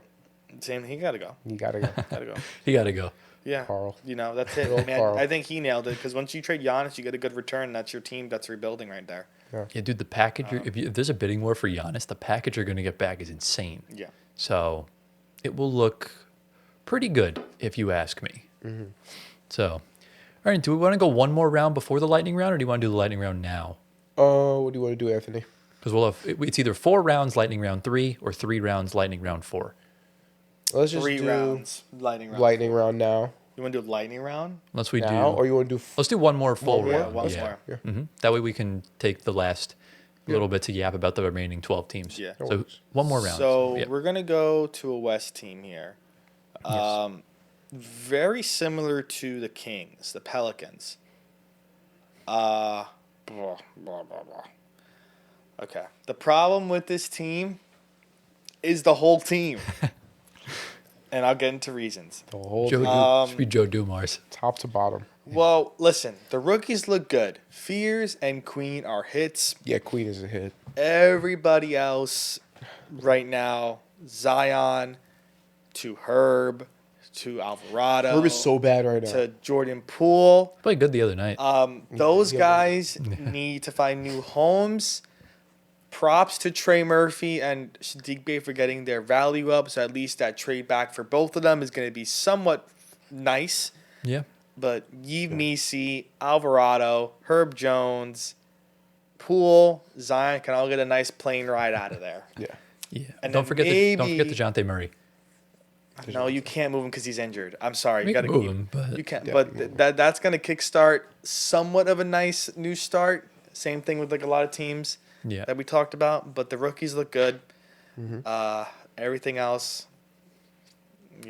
like I said, Get him out of there. get Yeah, them look, out of there. the problem is Joseph Dumars. Like we talked about earlier in the show, incredible two-way player. Yeah. But you cannot make any excuse for the moves he's made since he stepped into this role in the summer. It's tough, man. Like But like you knew this team was he can't control Zion's health. Well, hold no, on. but you can control the 2 first-round picks unprotected that he traded Yeah. in the offseason. Yeah, You I was gonna That's say, what I'm talking But he about. did draft well. but he lost did. the second or third overall pick in next year's draft. That would have That's been his yikes. If That the- is yikes. If the Pelicans, where are they in the West right now? Are they 15th? own. No, they're Probably. not bottom. I think they're They're- tied with Sacktown. Oh, so they're in like 14th or something. Sacktown's No, 6-22. Sacktown, Clippers, and New Orleans are all within 721, 7. So are they in what place are they in right now? They're last. Oh, so they are 15th. They're bottom barrel. Yeah. So the 2 picks he had, right, in this, at the end of the year, you could potentially give the Atlanta Hawks the number 1 pick, along with Indiana getting the ability to tank with Halliburton out, getting their own first-round pick back, so they can then tank to potentially get the number 1 pick. There's a real the Pelicans could have had a legit chance to have the top 2 picks in next year's draft. Wow. And that still can happen, just the picks won't go to them. And to me, that's been the biggest problem all year. Yes, he drafted well. Yes, this roster sucks, but he didn't build that roster, but he hindered their future heavily. And to me, that's the biggest problem. That's fair. That's fair. Dang it. Colt scored. And Phillip Rivers is cooking. Shout out Gramps, man. But Gio, who's your next team? yes. So you got to go to the East. East. The sir. West. We're gonna go to we'll go to the Raptors. We'll go to Toronto. So the Raptors' issue is their problem is that they have no interior defense. They also have very inconsistent shooting, specifically from 3. Yeah. And so yeah, they need guys who can space the floor. You know, Okay. to put around Scotty Barnes, to put around R.J. Barrett, right?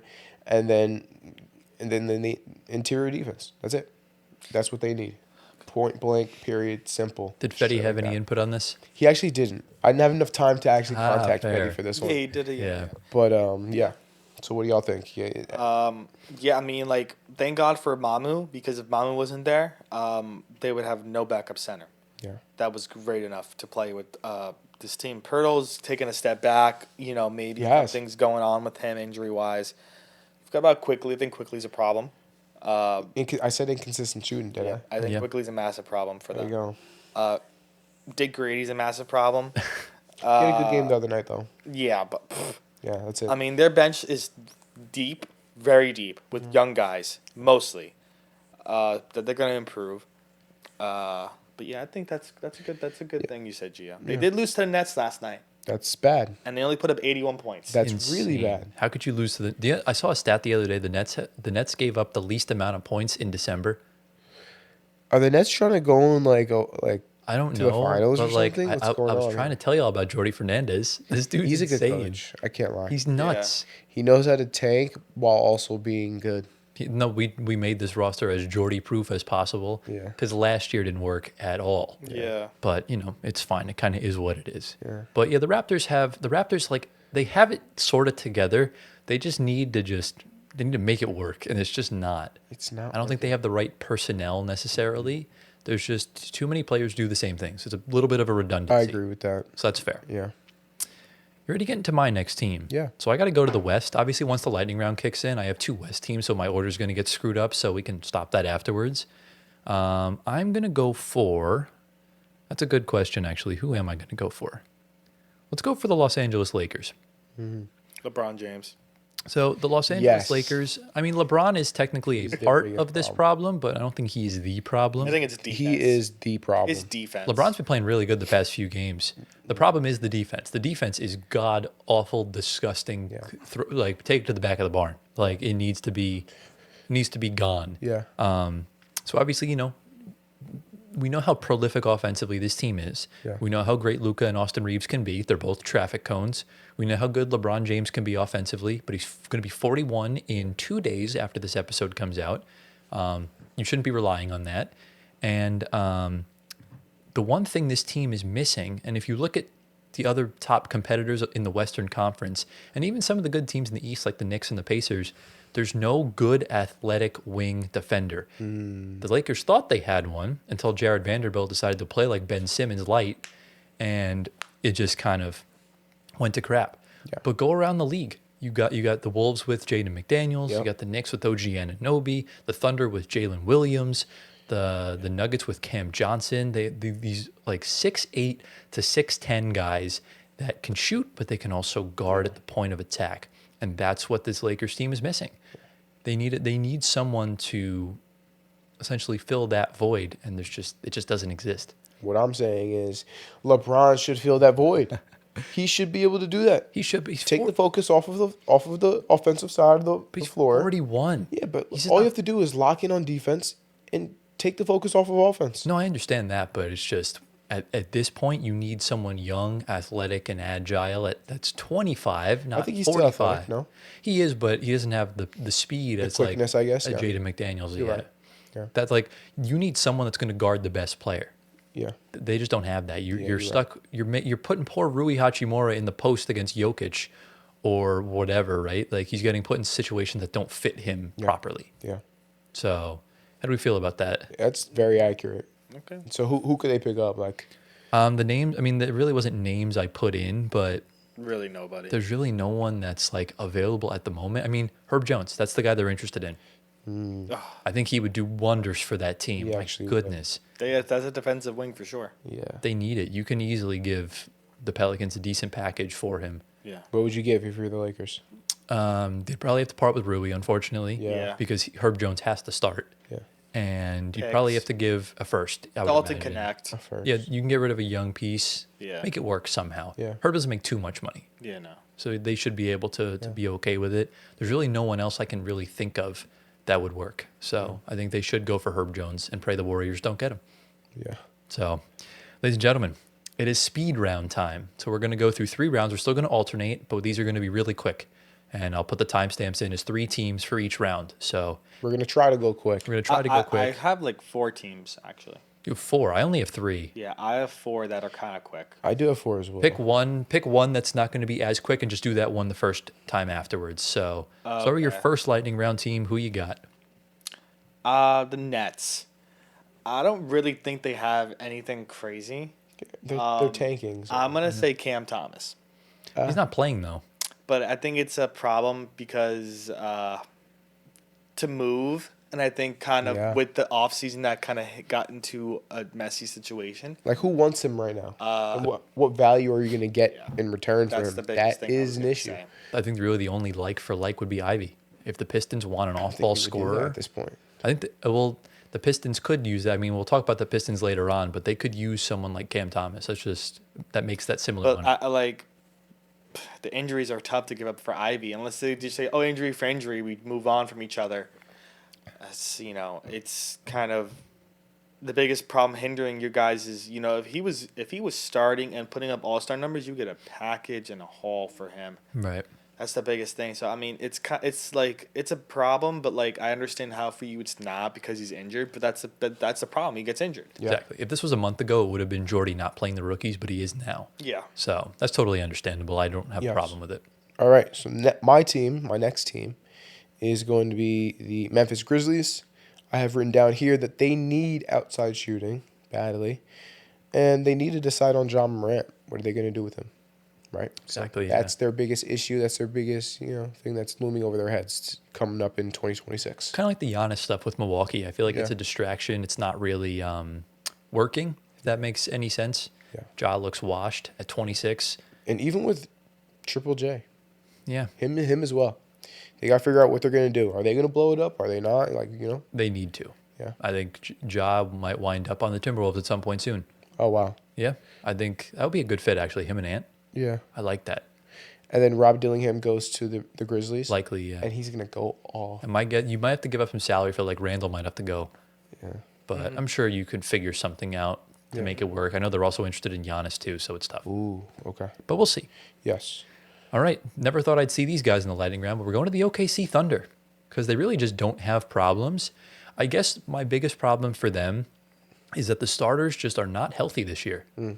I mean, we obviously know that last year Chet and Hartenstein missed a bunch of games together. Obviously, J-Dub missed the start of the season. Chet's out for some time. Hartenstein missed some time.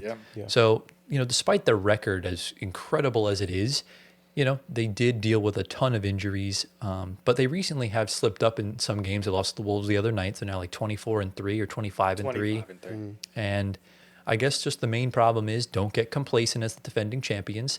We've seen this track record of defending champs get banged up and lose a bunch of games and fall short in the second round. So I guess for me, that's the problem for them. Yeah. Okay, Solid. fair enough. Yeah. Yeah. I can see that for sure. All right. Speed round number 2. Antoine, who you got? Going to another team like that's just on the same level as the Rockets, the Thunder, the Nuggets. With them, the really only issue and problem right now is the injuries. Two key starters are out. They're still doing really good, but the bench depth is kind of thinning because those two guys are out. Okay. Like Christian Brown is massive. Yeah. Aaron Gordon, we know how massive he is. Yeah. The bench depth, P-Watt comes in, great. Spencer Jones is coming in. And then, Bruce Brown, Hardaway, Valanciunas are great. But I guess the injuries for them. They may need some more bench help. Mm-hmm. That could come the trade deadline, of course. Yeah. But the injuries those two key starters are massive. Yeah, the non-Jokic minutes will always be a problem, and when there's injuries, it's even worse. Mm-hmm. Because the guys that are cooking on the bench come in, and you got slim pickings in the at the back. So yeah, not too bad. Yeah. All right. So my next team here is where did it go?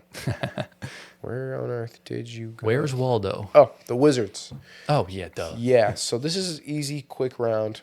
They just suck, and they're intentionally tanking. So continue to do that. Are they intentionally, or are they just that bad? I think they're Both. just that bad. I think the Wizards are the biggest problem in the NBA. Wow. Dude, they You want to stink. expand on that? They just stink. Yeah, well, what's going on with that team? Why is no one improving? When was the last time? When was the last time they were actually good? Keyshawn George is good. When was the last time the team was actually good? John Wall era. Even still, they weren't that good. Yeah, like Wes Unseld. like the coaching, like Brian Keefe is going to be gone. We know that. Like, they need something maybe they need to move to a different state. Remember, they're locked in their No stadium basketball team contract until 2041. They can't leave. Never mind. So, who knows? Would you even want the NBA to have no basketball team in the country's capital? No, they should. They should, right? They should, but they can move it to Arlington, Virginia, which is where the Oh, okay. Yeah. So still call it DC. yeah, I'm sure they will. Yeah. Kind of like if the Sixers had moved to Camden, they'd still be the Philadelphia 76ers. Yeah. We got teams in Jersey called New York. Yeah, But anyways, I digress. that's very true. Into my second in the speed round team, the Indiana Pacers. Again, they're really on a gap year, so there's not much on the floor now. But I feel like they should take some steps to kind of build this team for next year when Hallie comes back. They need a center badly. Shout out Jay Huff. Shout out Isaiah Jackson. They're not starting caliber centers for a finals team. They're just not at the end of the day. So that's a move they have to make. You have an expiring contract in Benedict Mathurin that's looking for a potential advanced role. Once Hallie comes back, he's going to be super expendable because Nemhard and Neesmith are on really team-friendly contracts, and you want to keep them because their defense is so important in the playoffs. So go out and get yourself a starting caliber center. Zubats is available. AD is available. Daniel Gafford is available. Walker Kessler is available. I think three of those four options would be perfect. Not so much AD because I think that pace would wear him out. Yeah. But any one of those four guys would be perfect. A lot of options. Preferably someone that can shoot the three would be good for them. So not but, Gafford. Not Gafford, but then again, he'd be the only non-shooter on the floor because that whole team is lights out from three in the playoffs. And look, the Pacers' dark magic is insane that he could probably go 5 of 5 from 3 one playoff game. By the way, this is way off topic, but Andre Drummond is a sniper now. Yeah, he's always been. I didn't know a few that. years, yeah. When he was on the Nets, he took a couple threes. Yeah, okay. shout out Drummond. Anyway, shout out to Andre Drummond. He's killing it. Last speed round. Antoine, who you got? The Trailblazers. Right now, I feel like the only looming problem for them, and it shouldn't have it happened, unfortunately. Head coach. They need a head coach. It's kind of unfortunate, like I just said. Tiago Splitter's holding it down, but again, he's not enough. He's not an assistant. He's not a head coach. He had a He's an insanity assistant. run. Yeah. Right. I mean, the team looks good. The young guys are hooping. Shout out Denny. Shout out Shane Sharp. Klingon looks better. Shout out Jeremy Grant. Has not lost a step. That's kind of just a weird kind of situation for them. But hopefully they get that head coach and they start, getting this team back on the track. Yeah, I mean, this team on paper should work a lot better than it has. Now, granted, there are injuries. I think Drew's still out, if I'm not mistaken. Okay. Yeah. And, once he comes back, that'll mediate us like some bit. You have Dame coming back next season. But for the most part, I understand it completely. So I don't hate it. All right, Gio. All righty. Let me see. One more lightning go here. I'm going to go with let's go with the Atlanta Hawks. Ooh. Yeah. I have a general idea of where I think you can go with this. Yeah. So right here, I got here Trae Young's contract. Oh, it's not worth okay, yeah. What's the future with the team, right? And then also they need to shoot better from the line. They're one of the league's worst. If you're that low, like the Hawks right now have high aspirations, and if you want to go far anywhere in the NBA, you have to shoot very well from the free throw line. We know this. And then finally, they need to rebound the basketball. Onyeka Okongwu can't grab all the rebounds himself, so he needs some help. So that's the three things I have for the Atlanta Hawks. Nice and easy. 1, 2, 3. Yeah, It should be one problem, Gio. This is not multiple. Okay. But Talk to me. I just looked at their game. I just looked at their game against the Bulls. They missed 7 free throws and lost by 2. 152 to 150 in regulation. That was insane. But yeah, I mean, we're at the point now where Jalen Johnson is becoming better than Trae Young. I think by the end of the season, if they don't make the finals or they don't make a deep run, I think Trae's expendable, and you can easily do a good sign and trade, get a good package back, build around Jalen Johnson. So I like it. My last lightning round team, the Los Angeles Clippers. Pretty simple one. The problem, everything. Everything about this club, everything about this team is just ass. They're 13th in the West without a first-round pick. I think they've lost like 22 of their last 25 games. Their offense sucks. Their defense sucks. Their morals suck. Their front office ethics sucks. Their workplace environment sucks. They're involved in not one, but 2 Kawhi Leonard lawsuits. Yeah. Ty Lue has no answers. He has no ideas. They let Chris Paul go. They've treated him like crap. Everything about this team is just like, it's just sad. It makes me feel sad. I feel nothing. Ivica Zubac is going to be out for the next month. They're not going to grab another rebound till 2039. Everything about this roster pisses me off, and the Clippers should be relegated to the G League. Thank you very much. Yeah. Yeah, I mean, talk about a team that went from, top of the, having, what's the correct word? They were at kind of the talk because of how beautiful the new arena is. That's all they have going for them. They're going to have the All-Star game. That's it. And the team that plays there at the Dome is nothing short of just horrendous. And the NBA has problems with half of their teams right now in the league. And, it's crazy to say that. I mean, but every league has problems with half of the teams and how they are running them and so on and so forth. Oh, agreed. Yeah, for sure. So, it's just part of how it runs in, in American sports worlds. It's the business. Right now. Yeah, it is. So, all right. That was the speed round. Hope you guys enjoyed it. And now let's just conclude with the rest of our teams. Antoine, who you got next? Well, I mean, this one's kind of a speed one, so we got 2 more teams left each, no? I have 3, I think. We have 3. Yeah, we have 3. Did you forget one? Because that was only Yeah, 3 Yeah. teams.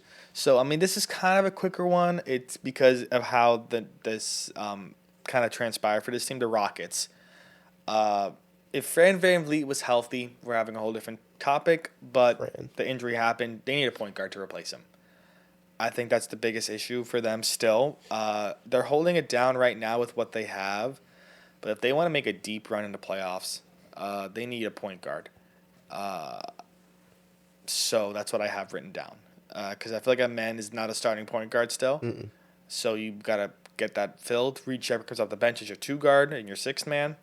Mm-hmm. And you got to just find that replacement for now. Not to completely replace him, but somebody to come in to help out. Who do you view? Chris So, like, Paul. No. Are you being serious or are you No. just joking? You got to find someone that's going to come off, like maybe someone that's going to move off of maybe Jose Alvarado. Maybe. You think he's an upgrade from Reed? Well, Reed's not starting. Well, he should be. If Maybe we're looking like- at guys that are gonna get moved, the Pelicans are gonna move off hopefully Alvarado. If we're looking at the Kings, Schroeder, Russell Russ. Westbrook. Russ I'm and trying KD. to tell you, Russ. You could reunite Russ and KD. You could reunite Kyrie and If KD. you're looking Yeah. at Kyrie, yeah. Even let's see. Trey Young. Wow. Yeah, I think they would exploit a Schroeder Russ route. That'd be. I think Schroeder would be perfect I for think that Rockets. Schroeder would team. actually be perfect. Schroeder would be the best fit probably for the Rockets. Although I would love Russ to be reunited with KD. Yeah. I just now, if you guys didn't know, I've been a Russ fan for a long time. Really? What? We're going a little bit off Shocked. topic. Just give me 30 seconds, okay? Okay. Russell Westbrook is my heart. I love bro. And then KD left him, so I hated Kevin Durant, right? Obviously, we all know this. And I just now found it in my heart to forgive Kevin Durant last week. Just because you hate LeBron James. Last week. No, yeah, that's part of it. Yeah. That's actually not, though, Antoine, where I thought you were going to go. Because the Rockets have been piss poor in clutch games this year. They're like 4 games under 500 in clutch games. You wouldn't expect that. Okay. You wouldn't, I but don't- like yeah, I don't the have. the overtime Şengün. the overtime game against the Nuggets, Şengün took a 3 with 7 seconds left, down 3, and missed the rim entirely. Did you see what KD's reaction to that? Yeah, he had so much time. Give him the ball. Like, dude, and they didn't Give him foul the ball. afterwards either. So, it's, Yeah. anyways, it's crazy. But the lack of point guard does come into account with this team. It will hurt in the playoffs. They will feel it. Reed Shepard's really going to have to play advanced minutes in the playoffs if this is going to work. Yeah. And KD's probably going to have to drop 50 in a few games to win against a team like OKC or a Denver. team like Denver. Yeah. It's going to be tough. I mean, they just beat Denver the other night, but that was without 3 starters in the lineup. Yeah. So, All right, my team, yeah? no, Good your team. team. So this is kind of another quick one Okay. because this team is really good. Yeah.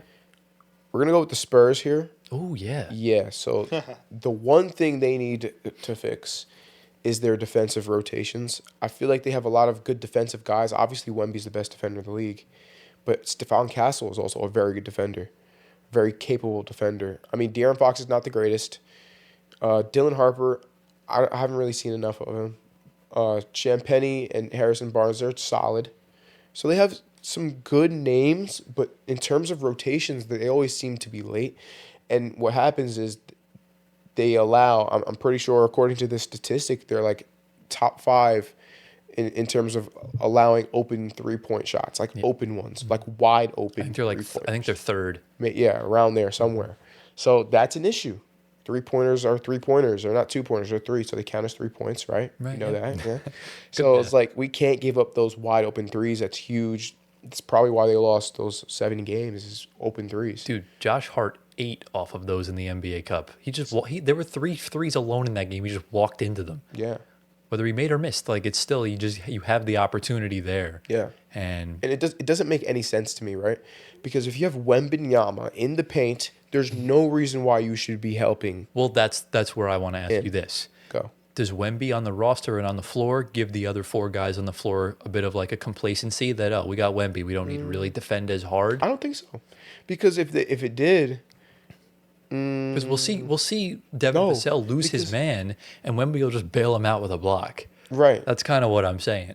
right. So No, but what I'm seeing is they're helping Wemby when they shouldn't be doing that. Meaning they're collapsing. The defense is collapsing towards the paint, leaving these guys open for threes. It doesn't make any sense. Right. Drive them to Wemby. Let Wemby eat the blocks up. He's gonna feast on blocks if they play the right way. But you also don't want to put Wemby in foul trouble. If guys are That driving is to the rim true. every single second, That is true. and Wemby's not the greatest with foul trouble. Right. He's not to the level of Cat, but he's kind of along the lines of like Nick Claxton. He's still young. Where he'll sort of pick up a couple cheap fouls when he doesn't need to. Yeah. But, when you have a 9'7" demigod in the middle of the paint, the only chance to really counteract that is shooting a bunch of threes. Yeah, you're right. So- You know what? That is a good point. It's tough, That but is I a good do point. agree the defensive rotations that Mitch Johnson are rolling out Seems are late. not it. Yeah. They're just not it. Yeah. I'm not a fan. Do you have any thoughts on that, Antoine? I don't watch Spurs basketball.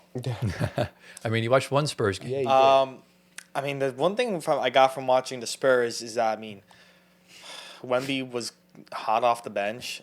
Luke Cornett isn't really all that sometimes. Mahmoud probably would have been a little better, but Yeah. I don't want to trash Cornett for just having one bad game. He got paid, and he is very good for what he does. Well, that block he had at the end of the Magic game, Yeah, that was sick. yeah, that was a good one. Yeah, What a play. But yeah, we'll see. I didn't watch more Spurs basketball to figure out a problem. Yeah. But I mean, it's hard to find a I problem. hit it on the head. Though. It's hard to find a problem when you're 9-3 without Wemby. Yeah, It's like, right, That's right, incredible. right. So shout out Still them. good. Yeah. Into my next team we go. Let's go to the Detroit Pistons. Detroit basketball. It's time for your turn. Funny thing is, we did this one question every team needs to fix in the playoffs last year, and the one question I had for the Pistons is the exact same problem I have today. They have no secondary scoring option outside of Cade Cunningham, and it is causing the worst ripple effect I think I've ever seen. It just limits everything as far as the offense goes. Everyone else on this team is a liability offensively. Even Jalen Duren. I know how good Jalen Duren is, but he can't create his own shot. This puts that sort of that glass ceiling on the Pistons' playoff hopes, because without a secondary scoring option, you're not getting past the second round. Yeah. And what's worse about this is that Cade Cunningham is becoming one of the most inefficient shooters the league's ever seen, because he's the only engine of offense. Remember that game he scored 46 points on 45 shots? Yeah. It was ridiculous. That was. And they still won. They still won, but without a second scoring option, that won't cut it in a 7-game series. Yeah. He's going to gas himself out 2 games in. Yeah. Yeah. So for me, it's like this team needs one. That's why I hinted at someone like Cam Thomas, because talk about a microwave scorer in the playoffs like that, helping out Cade Cunningham, playing him off ball. I think that would work perfectly 100%. if you roll out that type of lineup with Why can't Ivy be that guy? because Ivy's just not he's not- not a yeah, great not him fit on anymore. this team. Yeah, he's he got much worse injury problems, and just Cam Thomas is a much better scorer. And there's other shooting guards around the league that can score at a better level than Jaden Ivey too. Okay. Like Benedict Mathurin even. Not that they'll trade interdivision, but like that's another option Right. Yeah. as far as that goes. So Yeah. that's my take on the Pistons. Do you agree, disagree? Yeah, I think that's because the starting five is, minus Cade, it's all great role guys. And, the role guys can only get so much done. Cam Thomas would be ideal next to him. Devin Booker would have been, but that ship has sailed. Yeah, that would have been cool. Jalen Green. No. Yeah, okay. Hell We'll see no. what they do. That would be bad, yeah. honestly. I think Jalen Green would. Him and Cade don't like each other. Oh, actually. Yeah. All right, never mind. They do have a rivalry. Yeah. Maybe like Tyler Hero, because we brought them Ooh. before. That would be interesting. Interesting. But the reason why the reason why Cam Thomas works is the salary. Him and Ivy are on rookie Yeah. deals. Okay. Yeah, that's fine. Try it We'll out. Why see not? You might what as they well. do at the deadline, if they figure that out or not. Yeah. Exactly. But yeah, I think that's right on the head for sure. Yes. All right, boys. The Right. penultimate round we go. Antoine, who's your second to last team? We're going to go to the Celtics. Hot Celtics, no more tanking. We don't tank in Baltimore. What? Boston, third in the East. My goodness. Okay, the biggest problem that they have, their center. They need a starting center. As much as Namias Queta is coming on for them, a little injury prone at times, I think they need a big center to come in and help out. AD is the talk of the town for them. They could get somebody else. Walker Kessler can come in for next year when Tatum comes back. I think they got to fill that gap because once after that, Luka Garza is their backup. It's not kind of a really nice backup. Kata should be their backup, and they should have a much better starting big compared to him. Yeah, I mean, it's kind of the same sign with the Pacers. Like we always talk about how the Bulls and the Kings are twins. I think the Celtics and the Pacers are. They've been the true finals contenders in the East for the past few years, and they both lost their star players to the same exact injury and the same exact leg. Wow. So, I mean, I think they need a better center. AD would be perfect. I mean, how do you feel about it, G? Yeah, I agree with that. They definitely need to fill that spot. It's definitely their weak point. I think you hit it on the nose. And whether it be AD, I'm not a big fan of AD for obvious reasons, injuries in his eye, he can't see. I mean, But- he's going off right now, bro. At the end of the day, He he's is. still Anthony Davis. And if you pair that up with Jason Tatum and Jaylen Brown and those guys, you got a stacked team that's probably going to win a championship. So I don't see why that's too big of an issue. So, yeah. He's got 26 and 12, and he's already got 37 fantasy points for me. Oh, for real? Or 27, sorry. They're playing 37 would be crazy. They're playing the Pelicans. Former team, you always go off against your former Yeah. team. Understandable. All right, let me All get right, into my next Giovanni. team. Yeah, Yeah? G, but Yeah. We're going to talk about the New York Knicks now. Ooh, there's no problems. Cap. They're looking pretty good. Their offense is looking very good right now, but their defense is not. So that's their biggest issue. Tell me something I don't know. I don't know. Yeah, honestly, you should have had this team. You watch this team every single day. But at the end of the day, I don't know if it's bad defensive scheme by the coach, or if it's bad defensive players or pieces that they have. Like I don't know what is it? Can you tell me, Anthony? Can you give me any insight on that? And then secondly, before you go, it's also a lack of consistency off the bench and playmaking off the bench. I mean, we have seen a jump from that in Tyler Kolek, but can that be consistent? That's my biggest question for him. Can he be consistent? Because I like him. He looks like he's a good up and coming. You know, it seems like he's an up and coming bench star. You know, so Anthony, what do you have to say about the New York Knicks defense and all that stuff? Okay, so the biggest problem is our centers. They're both liabilities. Mitch, even though he's come on lately, like rebounding and everything, he can't play the full 30 to 40 minutes. We know what Cat does, 30 to 40 minutes. Last night he didn't score as well. He only had like 2 points last night, but we know how his defense is. Cat had 2 points. Yeah, he had 2 points. Yeah, but don't forget, it's a cup week. They were all kind of gassed, whatever. Those are the biggest problems. They're both kind of liabilities in their own sense and way. The bench is an issue right now. Yabusele could get moved, and I think he will get moved for someone that is going to benefit us a lot more because he's on a $6 million deal. Yeah. Clarkson is okay. Deuce and Kolek get it done. Yeah. We need a bigger guy. Does Deuce play that much anymore? He's injured right now. Okay, He's hurt. He's been And when he's healthy, do you expect I Kolek think- to keep his position? I think they're going to rotate. Don't forget Shamit's there. We're waiting for Shamit to come Right. back as well, too. So we have guards. We need Big Ben. Right. Like Mitch is a liability at times. Yabusele was supposed to be our backup 4. He's been awful. I'm hoping Sadiq Bey comes to town. I love Sadiq Bey there for a backup. Thank you for trading him, by the way. Yeah. Of course. I think that's the only option you can get. I mean, Herb Jones, yeah, throw him in there, sure. But that would probably suffice for the center play we I don't think have. you need Herb Jones. You don't need Herb Jones. You You got have OG. enough. It's just the fun, Cowboys. bro. You have enough got those guys. POAs. But Sadiq Bey would massive upgrade over Yabusele for a backup big. Could even start. You can move Josh Hart to the bench a few times if you want. But I think Hart should stay in the lineup. And then, yeah, honestly, I think you got that. That's the biggest problem we have, actually. Okay. Yeah, I mean, I think that's really going to be a problem come playoff time, the defense, when teams are going to start attacking Brunson and Cat, as not really so much as far as the bench goes, because those two are going to play a lot of minutes. Right. And when you're Right. 3 quarters in and Brunson's allowing like 80% at the rim and Cat's already got 4 fouls in 2 quarters, that's where it's going to be tough. And you obviously were able to get away with it in the NBA Cup, albeit Wemby wasn't healthy. For the most part, he was just coming back. But, I think the defense has always been the biggest issue with the Knicks. Yeah. So, So they got to figure that out. ready for my next team. Go for it, bro. Yeah. Giovanni, it's your favorite team of all time, the Philadelphia 76ers. Again, it's a pretty simple one. They are undersized beyond belief. Obviously we know they're three sunshines: Tyrese Maxey, VJ Edgecombe, and Jared McCain. Always smiling, always happy. and they just bring good vibes. Very good That's why there are sunshines. Outside of Dominic Barlow, what sort of big do they have? Is he even a big? He's like 6'9". He's 6'9", but he's playing the 4. I'm not talking about a center because Embiid's going to play the center. Yeah. And outside of him and Adem Bona, I mean, you got Drummond. you have Drummond, but as far as good. the forward goes, like a backup power forward is such a luxury to have for a team looking to compete. Look at Jeff Green the year the Nuggets won it all. Huge. Look at Xavier Tillman, the way he guarded Luka Doncic in the finals in 2024. The Sixers do not have that. They don't. I mean, they have Kelly Oubre, but he's undersized. He's a shooting guard, bro. Yeah, exactly. They put him in at the 4 sometimes, and I'm like, what's going on here? Go ahead. Yeah, and this will essentially take pressure off of Embiid, who's looked like he's a shell of his former self. But anyways, you guys were saying?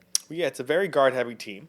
Yeah. We know that. The center room is not that big. Paul George is not a power forward in my eyes at all either. No shot. Dom is doing as much as he can. Trendon Watford is out. I mean, that's your backup. Those are your power forwards right there. Center room is just Drummond. Again, that's not that much going for you.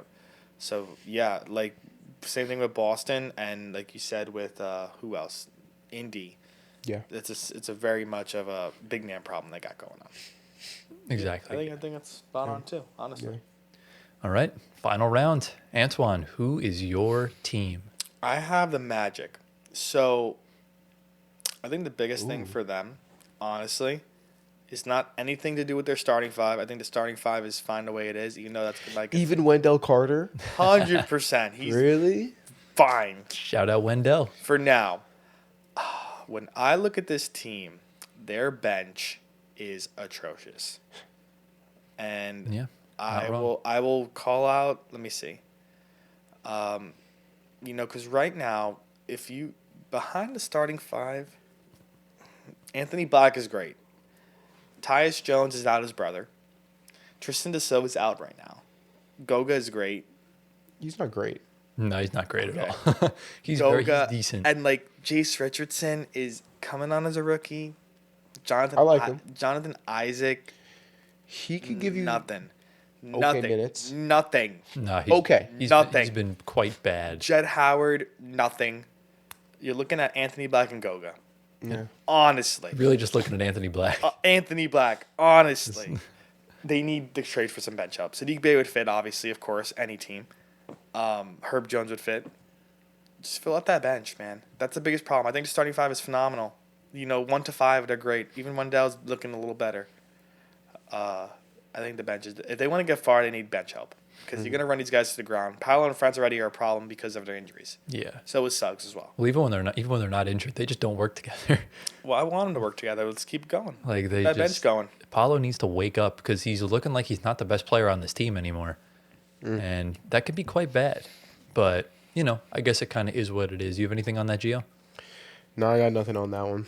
I mean, you pretty much got it right there. They need bench help, straight up. Totally fair. Come on, G. Add some knowledge, bro. Got no knowledge for that, bro. It's the Magic, bro. They're going out in the first round. It's fine.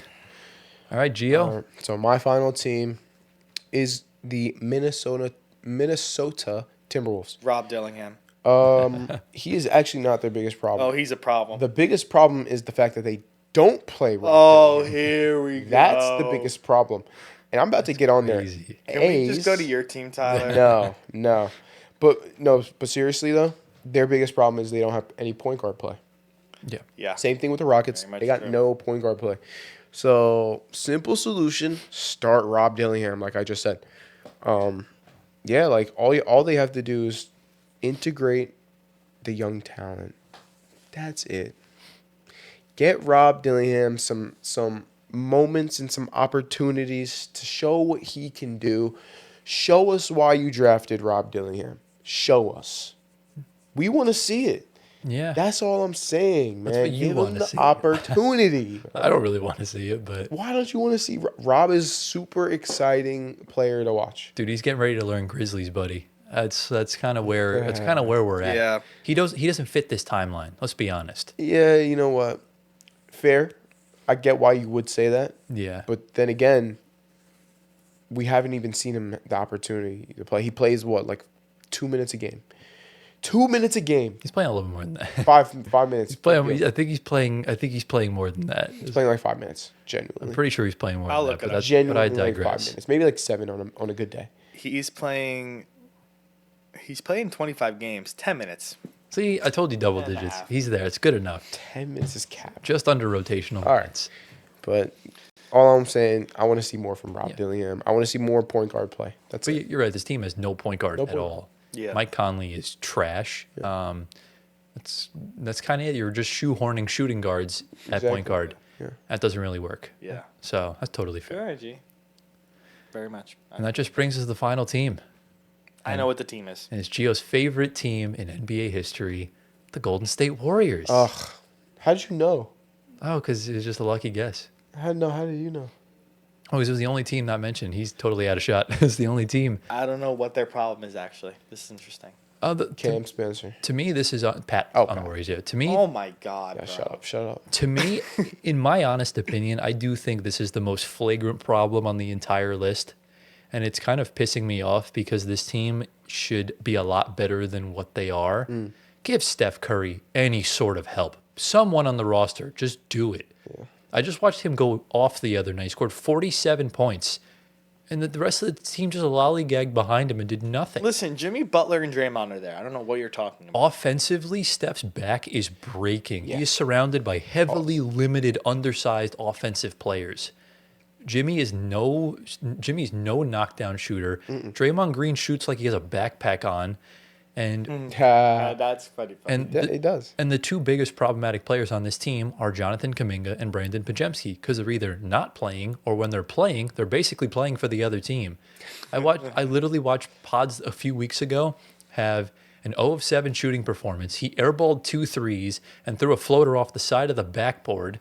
Like, what are we doing? What is happening? There's no size defensively. Quentin Post is not the answer. Yep. Again, Draymond and Jimmy need some help defensively because the rest of this roster is just lollygagging behind them. But right now, it just seems that every time I watch a Warriors game, Steph either bails them out in the last minute or Steph basically goes off and the rest of the team does nothing. He's the only player on this roster averaging more than 19 points a game. I don't watch Warriors basketball, but wait, first of all, that's really bad. Yeah. But I don't watch Warriors basketball, but is Buddy Hield still over there? He is, and he's not really playing that good. Yeah, What's he's going not. on with Buddy? He's not. He's just not. Why is he trash? He's averaging 7 points a game. Really?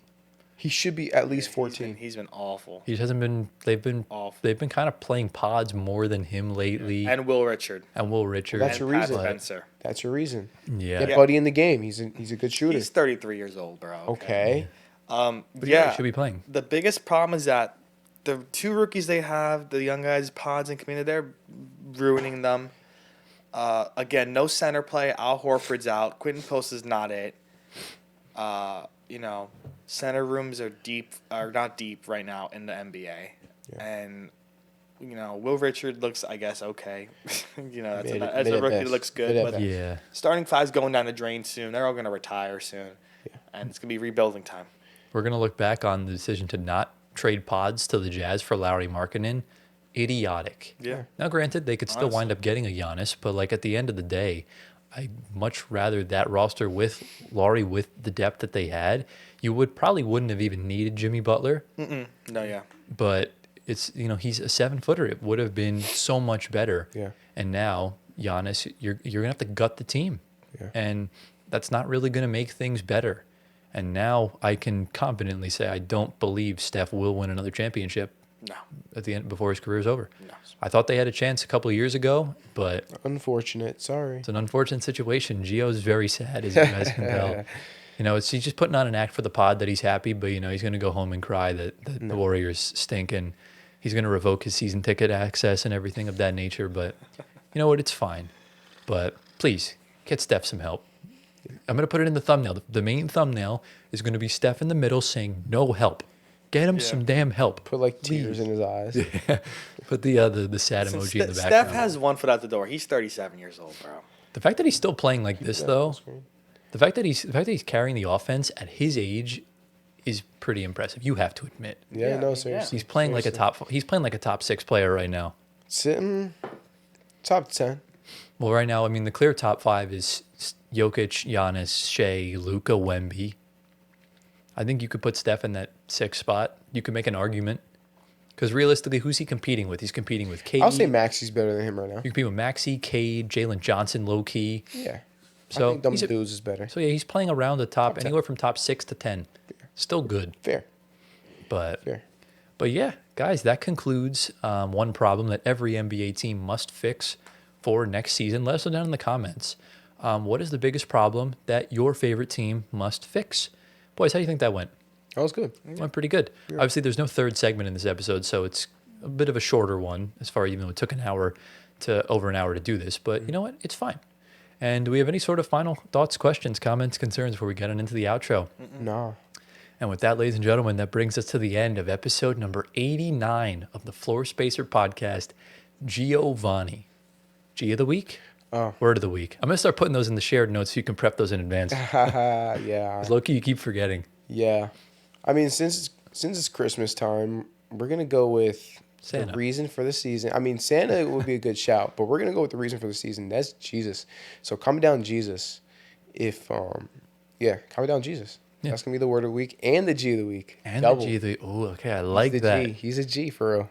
So obviously, we hope you guys had a very Merry Christmas because this is going out on the 28th, right? Is that the Sunday after Christmas? 28th is Sunday. Is Sunday. So yeah, it's going out on the 28th. And we hope you guys had a very happy and merry, healthy, merry holidays, whatnot, everything of that nature. All of them. Obviously, next week kind of gets into some fun stuff. We'll get into some more rankings and stuff like that. You'll see over the next few weeks. We'll keep tabs on news and stuff like that. And boys, fast forward a month, we got the trade deadline, we got the buyout market, we got gearing up for the playoffs. This season's kind of going quick, which is pretty crazy. And obviously, if you enjoyed today's episode, be sure to drop a like, subscribe to the channel, get us to 9K. You guys have 3 days to get us there. Make sure you do it. Get a lock in. We're under 100 away. If you're on Spotify audio platforms, give us 5 stars, answer the polls, leave a review, all that good stuff. Follow us on our socials at Floor Spacer Pod on YouTube, Twitter, Instagram, TikTok. Follow our personal ones down here. My guy Giovanni Squiteri. Get him to 1 million Instagram followers. Join the Discord. Follow the Twitch. We'll be live starting in January. Not sure the date yet. We'll figure that out when the time comes. And boys, I'm almost 100% sure that's all the info we got for the rest of the episode. Anything else to say before we head out of here for the week? Yeah, Anthony, give me that rest of that iced tea. We hope you all enjoyed. Thank you all for watching. We love you all endlessly. Please, that is ASMR times 1,000. Giovanni Squiteri has just bought a Rudy Gobert jersey to put under his tree for himself. No. And boys, guess what? We will see you guys next year in episode 90. That's crazy. Go make me more.